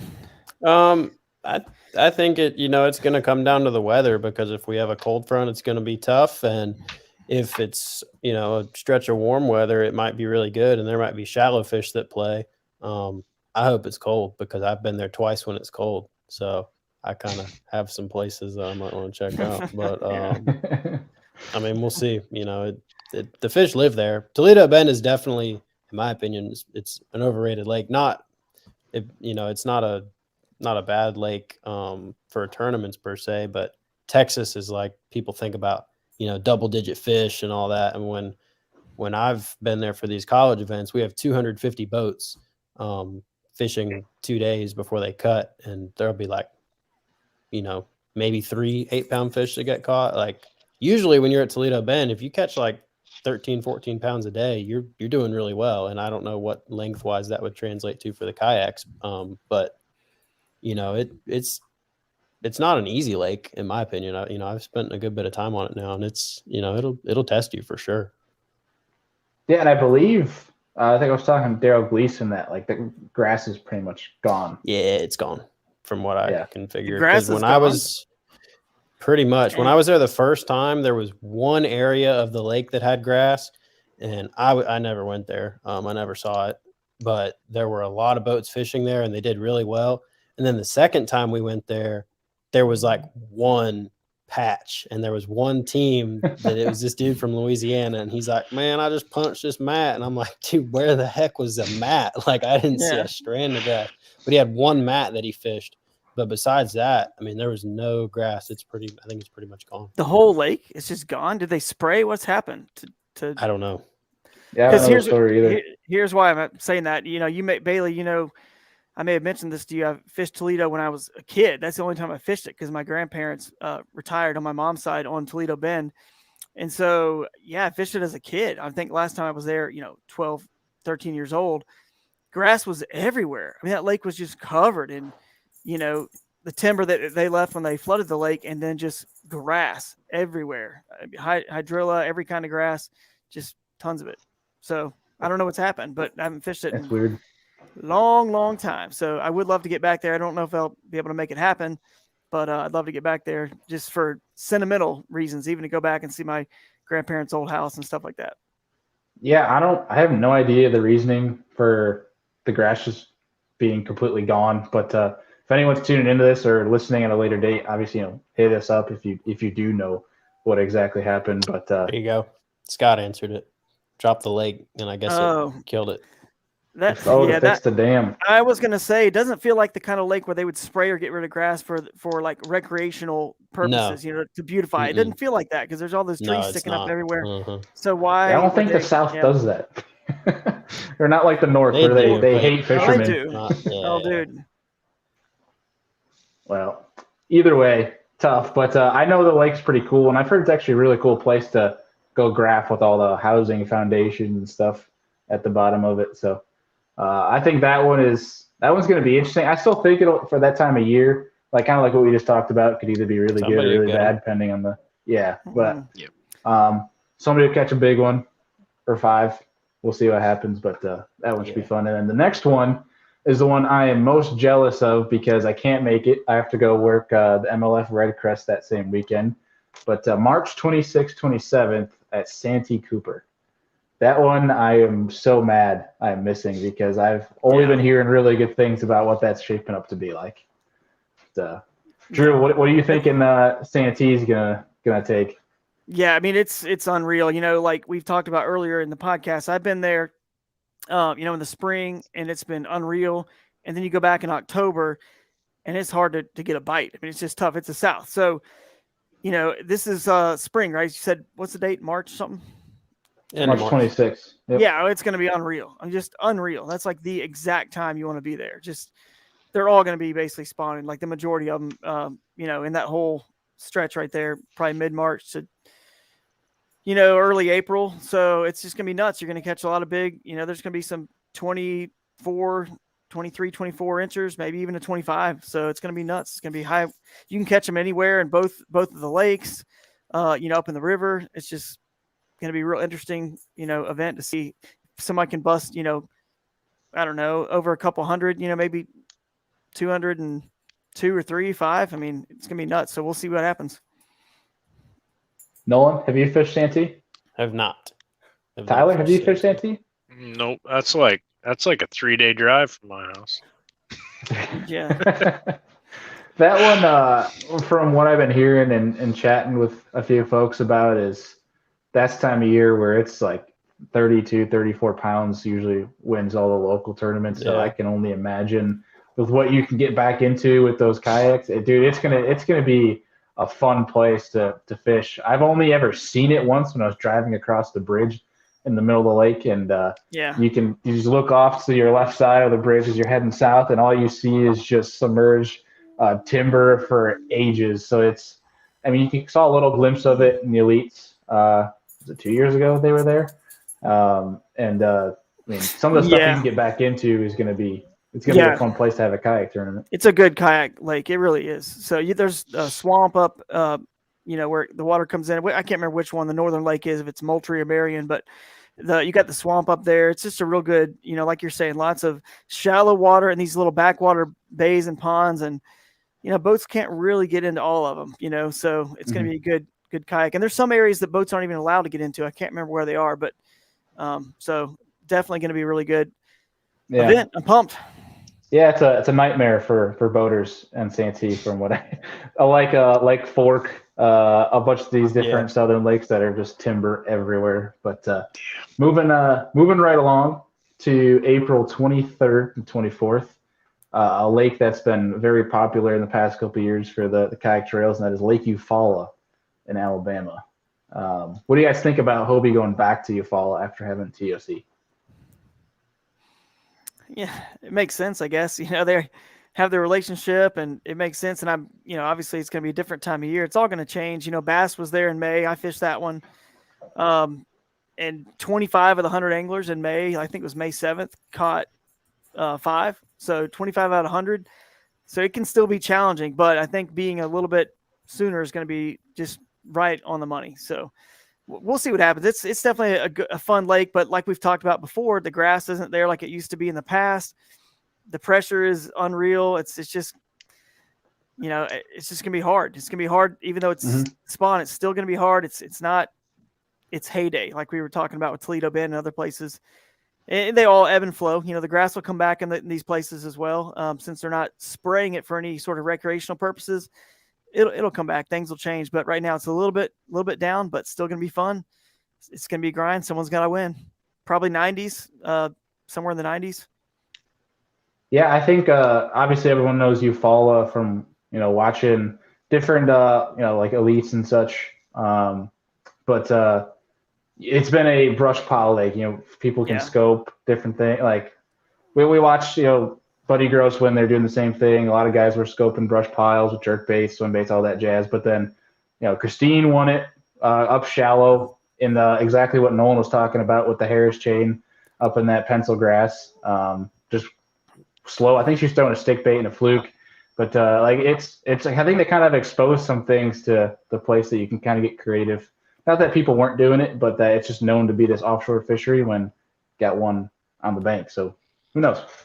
And now the next one is Broken Bow Lake, and I want to say, Drew, correct me if I'm wrong. Tyler, you may know as well. They're going on May 14th, 15th. Is that the same time frame as they went last year?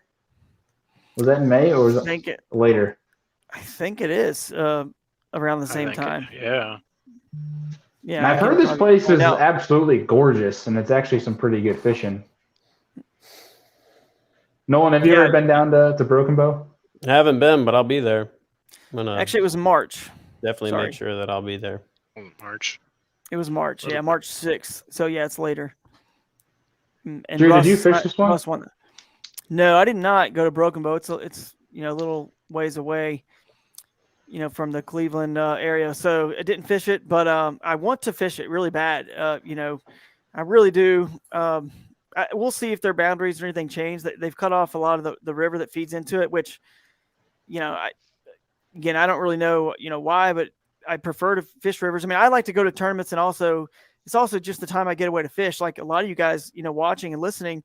So if it's going to be kind of fishing that I don't just enjoy personally, like I got a kayak to fish rivers and backwaters and wild places. So not that I won't go and obviously go with a fish to win if there's an event like I'm going to be at anyway, or it's close by.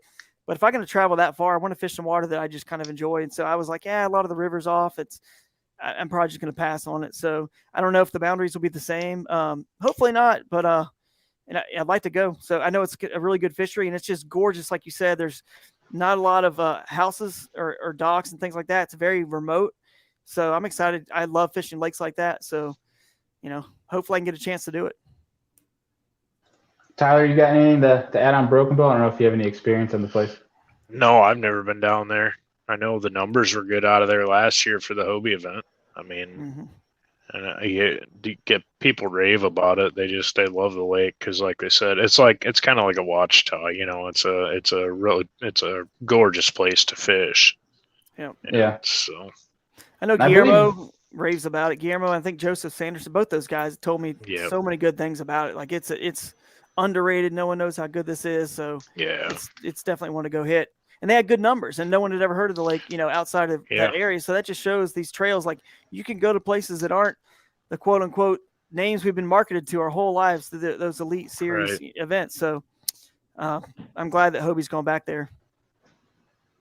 Yeah, I've heard of, and I think Russ won it. I think slowing down with a jig, but I heard of guys catching them cranking, guys throwing big swim baits, guys throwing jerk baits, and Nolan, you say you're going down there for that one. It sounds like if they're eating a jerk bait, have fun with your live scope, buddy. That should be a lot of fun. That's the style of lake that I like fishing the most. I think it'll fish very similar to bull shoals. Maybe I'm wrong, but I feel like that's the type of fishery it is, just from what I've looked at it on a map. It looks like some of my favorite stuff to fish in Virginia. So I'm going to be there because I just like what Drew was saying.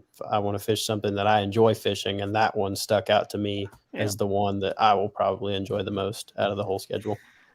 Dude, I can be friends with you too, Nolan, like I am Bailey, because we fish opposite styles, and so I never have to worry about Bailey like ever poaching my areas. I'm like, but I do agree. Like Nolan, when I saw that lake and what it looked like, there's a lot of banks there's not a lot of structure on the bank. So when I see that, I think live scope. I think transitions from sand to gravel to bigger chunk rock on the bank. I think brush piles. I think things like that, humps, whatever. I think live scope big time, because that's where there's always going to be fish on the bank to some degree, obviously. But I think those are the places that really stand out, where the live scope really stands out for sure. And then when you cut it, make it harder to get into, a river or creek too, then it's like, man, that's just definitely going to be a live scope, big player there. Yeah, that one should be fun. But moving on to the next event, June 4th and 5th, down in Dayton, Tennessee on Lake Chickamauga. And I think, Tyler, we fished the one. Drew, did you fish? You fished Chickamauga, right? A couple years ago for bass? I did fish that one, man. That was the weekend after, or was the weekend or 2 weeks after I won the AOI for Hobie and the TOC, and I was just like shot. I was done. I didn't even care how I finished, and I think it was the first time I didn't limit in an event, and I was like, whatever, dude. I don't even care if I'm like 38th place or whatever it was. It was hard. Yeah, it was a hard event. That week leading up to it, it was super cold. Like it was down in the low 30s, and then the tournament weekend, it was up in the mid 70s, and that one was tough. I think like 3 fish almost got you into the top 10. It seemed like. Yeah. But this one I think is going to be completely different. I mean, early June like that, I think fishing is going to be good. I feel like they'll be just off bed on those ledges. Like if you can find those main river fish and hold on that school well in a kayak. Because obviously there's no motors here, so it'll be more of a test of boat positioning. I think the main river could play, but also, I mean, as we know, for folks that fish Lake Chickamauga, it's not. I mean, it's a very popular lake that that back in those creeks, it can be a heck of a lot of fun. There'll be grass growing by then. Top water can be in play. I think there's going to be so many different things in play. Just go and throw a frog. Yeah, right. Get out of here. In a certain region of the lake, just go and throw a frog and your little right. That was the funniest part. It was like the most popular part of the lake. I was like, all right, I'm gonna try to be smart, stay away from that because where everyone's gonna be. Tyler goes in there, doesn't care, and wins the damn thing in it. So yeah. Fun stuff. Fishing around the bobber brigade. Yeah. Nolan, I'm assuming, obviously fishing college, you fished Chickamauga a handful of times? I only fished it once. It was when they had their national championship there, and I'm definitely not a fan of the lake, but I'm open to fishing it from a kayak because I think that's one of those places that it gets fished so hard that the stealth of a kayak is going to give you a huge advantage, even though you can't cover water, because those fish are just – it's unbelievable how hard that lake gets fished. Yeah. They live there, but I mean, dang. That's the single worst tournament day I've ever had. That's the closest I've ever come to blanking in a tournament. I had one keeper on the second day of that event when I was there. And I've heard of like 1,000 boat tournaments there in a day. Yeah, like, it's crazy. Ridiculous. Because it's really not even that big, to be completely honest. It's really not. It's nuts. I've heard of 1,000 boat tournaments, but I've also heard of 1,000 bass schools from Miles Berghoff. I was talking with him one time. He said, dude, there's schools he was hitting. I was like, how many fish do you think are there? He's like 500,000. So it's nuts, man. The place produces, but it'll be interesting to see what happens. I think it's just think about where it's located. Like you got Georgia, Alabama, you know what I mean? Like North Carolina, Tennessee, like right in the middle, Atlanta, Nashville, Knoxville, like all those big cities. And it's like perfectly centered, large, huge fish, obviously with the introduction of the Florida strain of the F1s, whichever one it is, but the hybrids. The hybrid. So it's nuts, man, but it's always a good one. That one's gonna be a lot of fun. Like I said, I'm still torn on that one or St. Clair for the All-American series, but I guess we'll just figure it out when the time. We'll see. Yeah. But the next one, prime time. Yeah, it is. Next one is in end of June 25th to 26th.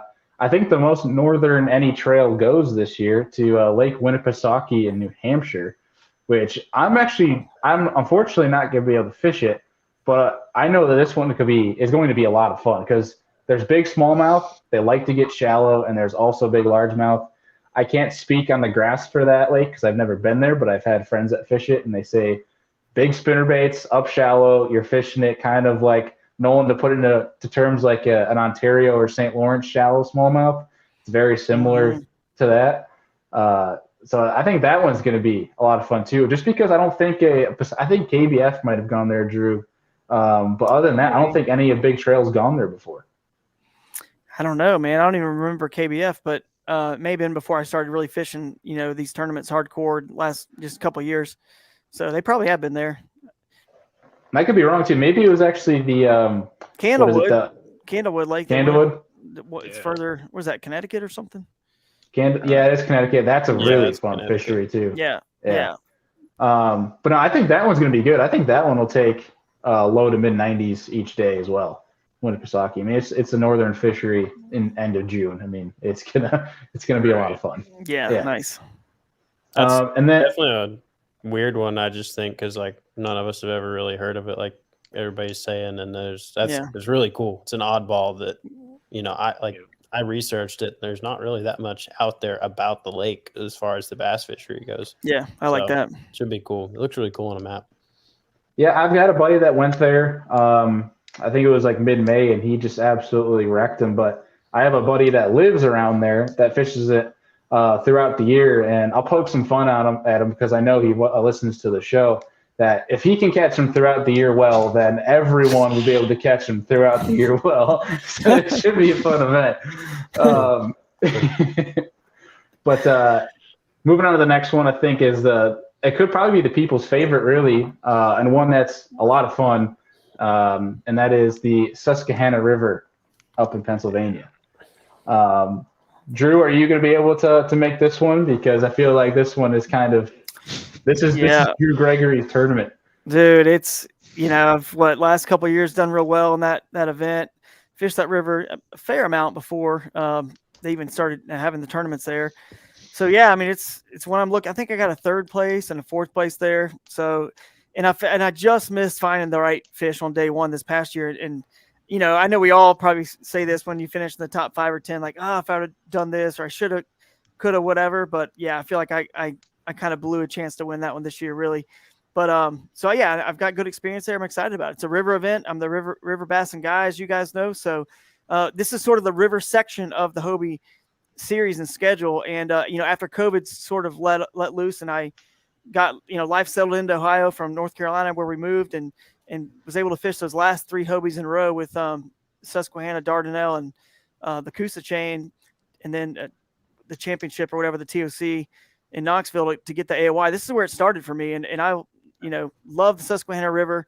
It'll always be someplace that I always want to go back to. And if there's a tournament, then even more so. So if you've never fished it, you got to get out there. It's just unreal, man. It really is. Like any of these northern fisheries with smallmouth, like, you had me at smallmouth already. And now, northern fishery smallmouth are a little bit even, easier, like we've talked about. So, but that river, it's tricky. You got to really know what you're doing. And to really find the bigger ones, you got to know what you're doing. So it'll be fun. It's going to be obviously mid upper 90s sort of links for 2 days. Yeah, that's going to be a lot of fun. I think as long as there's not a big rain the week leading up to and that water stays clear, I think it'll be really good fishing. Not that you won't catch them when it's dirty, but I feel like it's easier to catch them when it's clear water. And I could be wrong in saying that, but I feel like in my mind, the dirtier that place gets, you probably won't have as big of a bag. But Nolan, is that one that's on your radar to fish? Yeah, I think I'll be there. My little brother raved about that place. And I grew up fishing the upper James River in Virginia for smallmouth. So that's, they set up a little differently because the Susquehanna, I think, is really shallow in comparison. But for the most part, I'll probably be pretty familiar with how to fish stuff like that. River smallmouth are awesome. That's until I started fishing college, I had only ever caught smallmouth in rivers because in Virginia, there's not many lakes that actually have, many smallmouth. It's all rivers if you want to catch them where I'm at.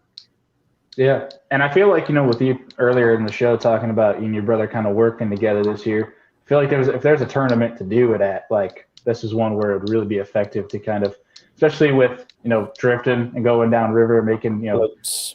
Exactly. Yep. Yeah. I feel like that's going to be where it's going to be an advantage. I shouldn't really say an advantage, but it'd be effective to be working with somebody. Yeah, for sure. Yeah. So then moving on to the end of August, honestly, I have no idea how this place fishes. I've heard nothing about it. I plan on being at it. That is the Wolf and Fox Rivers up in Wisconsin. So, Tyler, I'm going to refer to you on this one. What's the insight? Like, is it going to be good? Is it going to be tough? It's probably going to be the best large and smallmouth fishing around. I mean, it's solid, 2 solid places up there. Tons of water to choose from. and there's literally 20-inch largemouth in this river. I mean, it's just crazy. That's nuts. Yeah. Is it going to be similar to the Mississippi then, in terms of how you fish it? Yeah. I mean, it'll be a lot of channels and bends and stuff like that. I mean, it'll be covering areas, you know, and running around. I'm not sure exactly what all is in bounds, but I know which one I would go to when we go there. I might have to send you a text after this show and see which Get one. with me. Get with me, bud. We'll go. But that's going to be a lot of fun. I think one, just because obviously you saying that it's that good of a fishery, it's exciting. But two, I think, and to what Drew's point that he's been nailing home is these new fisheries with new names that people haven't really heard of too often. So I think that's going to be pretty exciting. It was really cool to see AJ move that over there. So. Oh yeah, great pick, man. Yeah. Yeah. And then last one of the year, and I think, and I could be wrong, but Drew might be his favorite tournament of the year. But I don't know why, because I heard everyone I talked to hates this place. But Lake Dardanelle in Arkansas and mid to end of September. What are your guys' takes on it? Yeah, like I'm out. It's gonna be, you know, that's actually that is the time of the year, I believe, that I won that event. But it's a good fishery, but also think about it like this. Like, so I fished, I think 9 Hobie Bass Open Series tournaments now, and I've cashed maybe 10, but I've cashed a check in 9 of 10 or 8 of 9. I've only not cashed a check once. And even though I've won on Dardanelle, guess where I didn't cash a check? My only one I've never cashed a check. Dardanelle. So it's like Nolan said, it's even though, and it was the second time fishing it, not, you know, I already had history there. Shouldn't I at least have learned something? But it's tricky, man. That lake is really tough and very tricky. If you can find them, then obviously, I mean, this isn't anything groundbreaking. I'm saying when you find them, right? But it's just the way it was. That first time I was there, I found them and they were just there. It was loaded. And then the next time I thought they were there during pre-fishing, and then during the tournament, they just disappeared. I'm like, where in the world did they just go? So we'll see, man. It's going to be, but it is a good kayak fishery because there's so many places you can get into where boats can't get, you know, and so much good access. It's one of those places where, for example, the last day on that time I fished it this past year where I didn't cash, I moved 5 times, pulled out and moved 5 times that day. So it was a run and gun, and there's so much good public access you can employ that method. So it's got good access for kayak fishing for sure, and a lot of backwaters. And so, I'll probably go there. We'll see. There's a lot of events I want to go to, but I'll still probably have to go there. You know, it was good to me once, so go back to the well. Right. All right. So then, real quick before we wrap this show up with the KBF series, how do you think that sucker is going to get won? Oh, Dardanelle? Yeah. Or I don't know, man. It could be. I don't know. I don't really know, man. Let me rephrase. Let me get you a different question then. How much do you think a day is going to take then? Oh yeah. Let's see. It's going to be like, I think low 90s, maybe high 80s for 2 days is going to win that. I think that's what's going to happen. So we'll just have to see. I mean, it depends. Like, are shad pushing back up into creeks yet or not? You know, at that point, or are they still out in the mouth? I mean, you just don't know. It's kind of like just on the cusp of what's about to be a transition, but it's not yet. It's still summer, so junk fishing at its finest. It's been beat up all year. So finding water that hasn't been fished by the bass boats, because all that pressure and that lake, like I said, has a lot of that, may be key in that event. We'll see. I say that all the time, but then people like Nolan and Ewing and whoever, like on the main lakes with the live scope and the technology, it's like even the bass boats can't, as much as we want to get away from them in our kayaks, we feel like we have to. It's not always the smart decision. It's just not, because the bigger the ocean, the bigger main lake has the bigger schools of fish, and a lot of times the bigger fish are there, and bass boats can't scan and cover all that water perfectly. So who knows? Yeah. That'll be an interesting one. But let's wrap things up here. Drew, do you have KBF schedule in front of you, don't you? Yeah, I got it. Would you like to walk us through that schedule of events? Well, I have everything but on my personal, guys, don't get mad at me, West Coast guys. This is my personal Excel spreadsheet. I don't have anything on the West Coast. So, but I will pull it up if you want. I mean, I've got it here. I have it right here. And I've got it. I just figured because you've been fishing a bunch of the KBF events, I figured we could run through it with you. But let's see. We got the year starting out and the end of January on the Kissimmee chain in Florida, January 29th to the 30th. Yep. It's like our I third feel like or that fourth one year in a could row. be. Yeah. Yeah, I think it's Staying about third or fourth year in consistent. a row. It starts there. Yeah. So, Like but the elites on the Sabine. Yep. That's true. Elites on Sabine are starting at St. John's for the third year in a row. So, but it's a great fishery. I mean, dude, that place is unreal. I mean, all the different lakes you can go to, the ones where there's a lot of lakes where the bass boats can't get to that are in bounds. Again, that's where I like to go just because I like to be, wild and alone if I can help it. But man, they're there. Obviously, we've seen it. So it's going to be in the upper 90s again, 100-inch kind of range for a couple days. Yeah. So yeah. We'll move it in. Oh, and that's the 10 Invitational, correct? And the Trail Series. The 10 Invitational is right. The 2 days combined. The Trail Series, they have separate Saturday and Sunday tournaments if you can't get to, one or the other. So, that's both of those. And then, February. What's there? We got February. We got it going out to the West Coast. February 19th and 20th is Lake Shasta in California. So giving some West Coast love. And I've heard some really good things about Shasta in terms of just how you fish it. I believe, and correct me if I'm wrong here, but that's one of those deep, clear lakes, isn't it? Yeah, it's got some huge fish in it, but I don't think like across the board that it is like a numbers lake. I could be wrong on that. I know when the college series actually had an event out there, and usually when the college series has a West Coast event, there's less than 20 boats there. But besides that, I think there was like a 9-pound spot caught in that tournament. It might have been bigger than that. Guy caught it on a glide bait. It was huge. It was the lake record. You can probably look it up if you look up like Shasta Lake record. And I'm pretty sure it also has like gigantic largemouth that people catch on big swim baits. But in California, everybody's trying to do that. So they're not easy to catch. And isn't every lake in California a deep, clear lake? Yeah. except for the Delta. Yeah.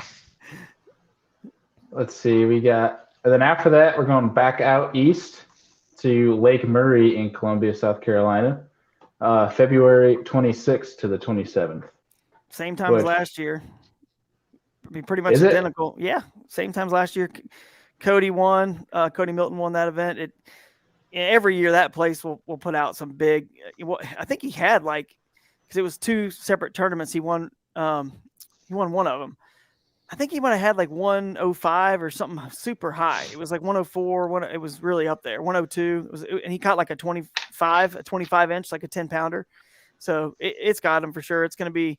Wow. That's the perfect pre-spawn time there. If you really want to pick your exact time to ever catch your biggest largemouth, you pretty much want to do it about 2 weeks before they spawn. 1 to 2 weeks before they spawn, they're going to be at their heaviest, and that was when they were just dumb, pregnant, eating anything in sight. So it's going to be a good time for it. Sweet. Well, I know there's folks that will fish all the Bass Kayak series, or they'll fish all the Hobie BOS series. If there's anyone that's fishing all of the KBF trails, RIP to your vehicle. You're going back out west, back out to Arizona, to Roosevelt a couple weeks later. And Roosevelt's one I've heard talked about mainly just from Josh Bertrand's podcast and him talking about that guiding out that way. But that one I don't really know too much about, especially in the March time frame. I'm not sure if any one of us has ever even ventured or know anything about that lake out west. Nope.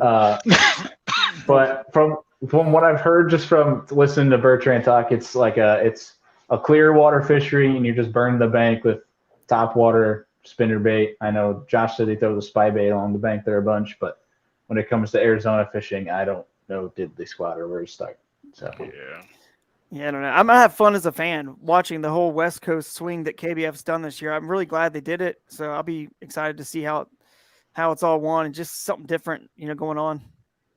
Yeah, the kayak scene on the West Coast is really big. With the college series, the problem was there weren't enough boats, but there's definitely plenty of guys that kayak fish out there. They have huge turnouts. They probably don't want to pay $7 to the gallon to fill up their truck and boat. No. But you can't even get ethanol free out there. When I was out there, I fished a tournament at Clear Lake, and the guy that I borrowed the boat from, I was like, "Oh, like, you want me to run ethanol free in the boat?" He's like, "You can't even get that in this state." Good grief. Well, after Roosevelt, they're heading back east to a brand new lake that kayak fishing's never seen before, to Caddo Lake in Louisiana. Nobody's ever been there before. No. Early April, which, I mean, I say that like mockingly, but quite honestly, I'm jealous because I would love to go fish that place. It looks like a heck of a lot of fun. And I'm sure early April, it's probably bonkers too. I'm sure it's good fishing there. At least from what I've seen, every time somebody goes there, it's really good fishing. And it's just straight power fishing. So. Yeah, it's awesome. That place is incredible. I mean, that's I got second this way at the national championship there. Yeah, if you guys have never been there, it's definitely one to go to. And the other thing to mention on that event, Bailey, is it's Caddo +4. So the other 4 lakes that are in bounds and in play, which the national championship this year was not one on Caddo. So there's other lakes that are in play in the Red River. So that's an exciting event because, and actually it's not even just those main 2 lakes, the Bistineau and the Caddo, that are going to be in play. The other ones, they play too, especially in the spring when they're all going to be rushing the bank. So it'll be interesting to see what happens. And that's a good example, again, of a great job to KBF and in these trails for putting together tournaments on chains of lakes in places that, you just don't see the bass boats and that are great, as we clearly have seen last couple of years, 2-3 years, whatever. Yeah, for sure. And the next one is one that conflicts the same weekend as the Hobie on Lake Eufaula, and it has me kind of torn. I was talking about either going between that Lake St. Clair tournament for All-American or Chickamauga. And I wanted to go to this one. It's the Potomac River in Virginia on April 23rd, 24th. And I only say that because of that tidal fishery. It's something I've never fished before. And I feel like that's something that could be a heck of a lot of fun to – well, I don't want to say fun just yet, but something that could be challenging to try to learn. But I think – I don't know, KBF's gone there a few times, and it seems like an interesting fishery. Being, that it's tidal as in a kayaking, but not having that mobility, that could be a really challenging fishery. But I believe, Drew, you've been there before, haven't you? I've actually never fished the Potomac. It's tough, though, when you watch, all the bass boat trails there, and that's super hard. It's super tough. And, you don't have giant, fish or anything size-wise. So it's going to be a grind no matter what time of year you put it there. I mean, it's going to be really tough. So be ready. Nolan, have you fished the Potomac?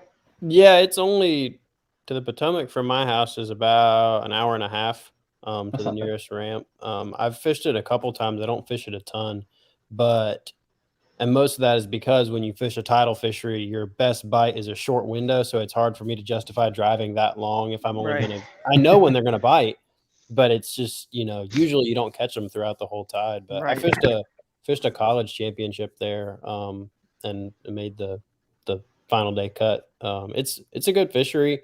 I think this year, I want to say it was better this year than it has been historically, like, because they always have the Toyota series go there. And and that's usually, they do that like early fall, which is just a horrible time to be there. But in years past, it's like, if you get a limit twice, you are top 10, like for sure, probably top 5. But this year, it was a lot better. So I think the fishery probably is improving a little bit. And so it could be good. That's a good time of year to be there. When I was there, I think it was the beginning of May, and it was good. So yeah, they got the timing right. Jacopo won that one, I believe. Yep. Smashing them on a well, no, that was the – is that Jacopo? Yeah, that was the pro circuit, or was that – no, he may have won the Tackle Warehouse. I think it was Tackle Warehouse because it was live streamed. Yeah, because I remember seeing them pro circuit. Found a grass patch somewhere out in the middle of that final day. So it looked like a lot of fun, and like it's on the upswing, like you're saying. And you may have a chance to catch a snakehead there. So for some of you guys out there who've never caught one, it's a really good snakehead fishery. So I've caught your pliers. Yeah, I've never caught one, but that's one reason to go there for sure. Cool. They're cool. They're probably one of my favorite non-bass freshwater fish to target. They're a really neat fish. Yeah, there you go, Tyler. Just take a frog, go to the Potomac, have yourself a heyday with snakehead. We got them. We call them. Mudfish. Yeah, they're just Mudfish, bowfin. bowfin. Bowfin up here. We call them Midwest redfish. Yeah. 'Cause You can't Grinnell. eat those ones though. Snakehead No, is like snakeheads are better than walleye. That's not. That's what they that's say. Not an exaggeration. Yeah, they're really good. Yeah. I eat them all the time. Yeah. I have to put that to the test this spring then. So the next event, April 30th to May 1st. Tyler's is way up your alley. We got Lake Gunnersville, and which I feel like every trail's gone to. I feel like everyone, at least one of them, goes to a Gunnersville, regardless boat or kayak goes to Lake Gunnersville. Yep. But April 30th to May 1st is probably right after. It's probably postponed, if not a little bit remaining, maybe a few on bed. So I'm trying to remember Gunnersville this past year for the elites, that there was still some on bed that they found really late. There were. Yeah. I'm trying to remember what time of year that was. It was way later than fish should have been spawning, but I think it was just with a full moon that a wave of fish, happened to spawn later than what they normally would. Because it wasn't full spawn by any means, but guys were catching males on bed. I know for sure, but they were really having to like spinning rod, 6-8 pound fluoro and a Senko. They were up in the really clean water, up in the grass. Who won that one? I can't remember who won that. Kufal. That was Kufal won it. That's right. Yeah, no, you're right. You're right. Frank won last year. Yeah. That was May 20th to the 23rd. So there very well should be bass still spawning, or at least if it's not as delayed as last year, then obviously there still might have some still on bed later. If that cycle, like Nolan was just describing, is somewhat similar, but I think for the most part it'll probably play similar to how Kufal won it, just punching grass. It's Gunnersville. It's gonna get one on grass. Or it sounds like Legends didn't even play any part in that elite tournament. They started to, but it was, and like all the guys pretty much in the elites were saying it was like gonna be within a week was when that was gonna be the deal to win, and guys were waiting on the fish to actually come to them. Some guys caught them offshore, but they just weren't quite out there yet. So it's just gonna come down to weather. I could see it being one offshore because it's Tennessee River. So but grass I would say more likely for that time of year. Yeah. So that same weekend, and I think this is a really interesting one because I've never heard it before. And that's the Chatfield Reservoir in Denver, Colorado. Whoa. Yeah, that's interesting. I don't think anybody's heard of that place. And how many kayak anglers or what pocket, what numbers are they going to pull there? That's going to be. I mean, Colorado's got a pretty good set of anglers out there. We have them. They actually come over to our All-American series and fish the Kansas events and that. And I mean, they got a pretty good club over there. James Francis used to run it while he was out there. So I think it's And Drew, I think I might be reading this schedule wrong because there shows a Gunnersville and Chatfield in April and a Gunnersville and Chatfield in May. Oh wait, because they're saying never mind. Ignore my simple brain. It's because they overlap into May. That's why they're listed twice. That was confusing. I know it is. And then we have it looks like it says a KBF Ambassador Pro Open, Lake Messalonsky in Maine. I think that actually the Pro Open is a TBA. It's May 14th and 15th. I don't know what that is. But Lake Messalonsky, if I say that right, Snow Pond, Maine, May 21st through 22nd. So I've never heard of that lake. I think they had that elite kayak trail go there this past year. And I think that was I saw a couple guys catch some 6-pound largemouth, but it was like predominantly smallmouth in that 16 to 18 inch range that I think was Rain King or how the guy won that. But it's a northern fishery in May. You're gonna catch them. It's just you're gonna catch big. Turnout will be interesting to see because the Northeast guys are always like, oh, let's get some tournaments up here, and then sometimes like Champlain for Hobie, and then they didn't show up. But it was like 80 something people, which is not bad, but compared to over 100 or 115 and more at other events, it doesn't look that great when it's the only one. And so we'll see. Northeast guys show up to that event. Let it show out. Let's see what happens. Yeah, and then I think another really interesting one in June. We only have a few left here. Is Pineview Reservoir in Utah. trying to pertain more to the Northwestern folk, it seems like, with Utah. But that'll be another one, talking about in being intriguing to see who attends and how many attend. I think that, Utah, that should be – I don't think I've ever seen a Utah on a schedule before. No, I've been out there. I mean, I think that's the lake that Outdoor Retailer Trade Show held their on-water demos. So I've been out there, that lake, a couple times. I think it's got tiger muskie in it too. It's they're just same as all those West Coast lakes, man. It's just sandy, sort of rocky shoreline, nothing really on the shore. And you probably need to have some live scope or some electronics working. Yeah. Find something different, or be real good at maps. Yeah, I don't know anything about the lake to really make a good comment on what will actually happen, but to wrap things up, because we otherwise we'll be going 5 hours tonight, and I appreciate you guys being on here for so long. I did not anticipate this being a 2-hour show. So seriously, first and foremost, thank you to the three of you for staying on here. I appreciate you guys. And just to wrap this up, to kill this bird, basically we're going to wrap the season up in June on Lake Champlain, June 11th to 12th. And then July ends on Lake Erie, Lake St. Clair, July 16th to the 17th. And then heading back out west in August to Clear Lake on August 20th to the 21st.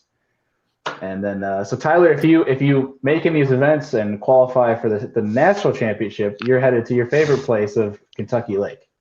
Right. So you can pre-fish it with the All-American in the spring.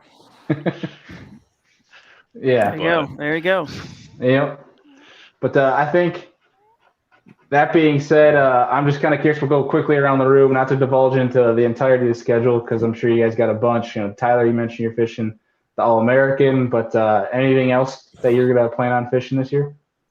I'm going to try to make my Hobie events this year, and I'll probably skip out on the bass schedule. Like I said, closest one's 10 hours, 9.5, something like that. So, and yeah. KBF's even further away. So, I mean, we'll just fish what I can, but I'm going to be mainly focused on directing. I want to try to get back and fish more than what I was doing. But I did forget to say we have an open shootout in April at Truman Lake in Missouri for the All-American. That's going to be basically what we did is we moved our All-American championship to the following spring. So we're actually going to, that way we get away from the Hobie, we get away from KBF, we get away from everybody, and just kind of do the championship in the spring instead of the fall. And awesome. So we're gonna do an open shootout on Truman. We'll run it just about like a regular classic. I mean, it'll be a little more downscale, but we're gonna qualify 50% of the anglers that show up for that. So be a quick and easy way in. So awesome. Nolan, what tournaments you planning on fishing next year? I think I'm just gonna stick to Hobie stuff. I don't know what all tournaments I'm gonna fish. Just gonna come down to whatever works out best for what's going on in my life at the time. Definitely gonna try to make the one in Oklahoma though. That's the one that's high on my list. Heck yeah. I'm pretty similar in that, and I'm predominantly just gonna be fishing probably 4 or 5 of the Hobies. I know I will definitely be at Toledo, Eufaula, and then that the Wolf and Fox, but the other 2 that I'm trying to make, I have no idea. I'm going to try to make the Susquehanna, but that is post ICAST week, so we will see how that wraps up. And I'm sure we all know here how crazy ICAST can be, and especially if you work in the industry. So we'll try to make that one. But Drew, close us out here. What do you got planned for 2022? Man, I'm not trying to cop out here, but I really don't know. I just put my spreadsheet together of all the events with this little girl, the newborn, and she'll still be pretty young when a lot of these events are starting, and we got a toddler. We have a 3.5-year-old and 3 dogs, and wife's got a lot going on here. So don't want to leave her, until she feels like she can handle things. Cause you got to go for a long time and commit, to a lot of these events and drive a long way. So my goal is probably going to be to look at the schedule and try to focus on, this past year I tried to fish all 3 and qualify for the AOI in all 3. And I was second, I did pretty good, until it sort of the wheels fell off at the end. But for KBF, I was leading AOI heading into the final day of the Trail Series Championship. till my motor blew up, and I was a mile and a half away, and of course it all fell apart then because I couldn't get to where I was going, which is a bummer. So I was in contention. So my goal was met there, and then Hobie, I was in contention. I was second in AOI behind your brother Nolan. So I was right there. So my goal is going to be to look at the schedules, find the events I can maybe qualify for the AOIs again, and of course Bass has an AOI now, and qualify for their championship. I think it's going to be tough for me, to be honest with you, with the newborn to be able to do all three. So I'm probably just going to veer towards two of the series. So we'll see what happens. All four, yeah, with All-American, of course. But last year for me, it was the three. I was looking, yeah, all four All-American. I might have to sneak some of those in. So definitely, dude, my goal is, and this year having the baby coming early and missing the TOC, it's kind of like, nothing is more important than that, bringing a life into this world. And there's no better trophy than that, man. But it on the personal side, it was kind of like funny how I was right there and possibly could win both AOIs, and it just kind of all crashed down. But what can you do? Some things are out of your control, and it's no one's fault, obviously. But that's fishing, man. Sometimes that happens. So we'll see if I can pull it off next year and pick the right ones and fish them probably the minimum possible to be in the hunt come the championships. I just will say this one thing on the championships. If you're a tournament director, listen to this. I would really say try to make the championships not double points or points and a half, because it really skews. It's Angler of the Year, not the championship, because usually when you see the winners of the championship events on stage with their big checks, they're the same people who walk up on stage for the AOIs. And really, if you look at their year as a whole, it's not really indicative of the year. It was indicative of that weekend. So I would encourage us to go back. I mean, look at Bass. Bass doesn't have AOI points at the Classic. They don't need to. It's a Classic. You're going to have all that money already. So you've already got a lot of drama. So just stick to the regular season events for AOI, and it actually creates a lot of drama at that final regular season event. So it's like a second championship in a way. So you're right. That's what we do at the All-American.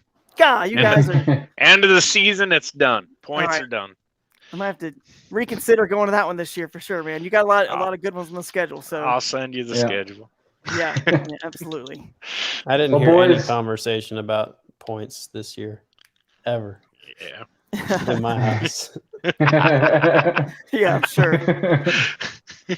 Yeah. I mean, Ewing had the probably the best year of schedule. I mean, if you look at it all the way around, you know what I mean? He really did. I don't know where did he finish at the TOC? Do you remember? I don't remember. He came back. Yeah, but it wasn't. He wanted to win, but I think the guy that ended up winning, my dad did the math, and the points wise, if you averaged out him and Ewing, they were almost identical. So it was cool that it ended up working out for somebody that actually did do well the whole season, as opposed to somebody that just got lucky with the last one going really well. Yeah, exactly. And that is, I've been in that same position where I went to a championship, would have made the 10, would have made the 10 house, and rolled out to my spot, sitting in second or third after day one, rolled out to my spot, duck hunter sitting on it. Skunk day 2 ended up 52nd and fell all the way to 26th. It's just not indicative. It's not right, but it's not how it should be. It's not. But anyway, hey, shout out to Josh Booth. A lot of good comments, Josh. And I like his comment. 9:15. Why limit kayak anglers? ? Kayak anglers are bred to go where no one else goes. He's absolutely right. You cannot take the kayak out of kayak fishing, and we need to keep our options open and let the kayaks go wherever, because one day this will be live streamed. It will be on TV, and the coolest part about it is going to be, will Nolan and Bailey, electronics gurus, will that win, or will this potential bank or skinny water, oxbows, backwaters, whatever, creeks? We have a cooler sort of dichotomy than even the bass boat world has. The closest they come to it is Jason Christie going 70 miles up the Sabine, and they can't do that every event. We've got this cool thing. Kayak can go offshore, it can go inshore, it can go everywhere. So let's make sure it stays that way and keep the kayak and kayak fishing in these events. And we have a cool app called, the Far Wide app, which shows where public access is or public land is. So we all have a Bible, so to speak, to go by on our access. So I don't see any issues with the tournament directors or whatever. I mean, a lot of this is honor system. So I appreciate Josh's comments, and I agree 100%, man. Heck yeah. Well, boys, I just want to say thank you again, like I was mentioning earlier, for taking the time out tonight. A big thank you, and I will let you guys go here and hopefully give you guys back some of your night. But for real, huge shout out to you guys for taking the time out and spending your night on this show. I appreciate it, and hope we get all of you guys back on here real soon. And I promise it won't be a 2-hour show the next time. Thanks, buddy. Dude. I'm No not worries worried about it. Hey, I'm not sleeping anyway. I'll be about every 2.5, 3 hours for this little Yeah. girl. So what do I do at this point? So. Heck yeah! Well, boys, it was good to get you guys on here, and Nolan, it was good to get you on here for the first time, and I hope it's not the last time we get you on here, and we'll be talking to you guys all real soon. Sounds good. great. See you guys. All right, Good We're luck. gonna wrap it Thanks, up. guys. Yes, sir. Well, folks, we are going to wrap it up here. We'll see you guys on the next one.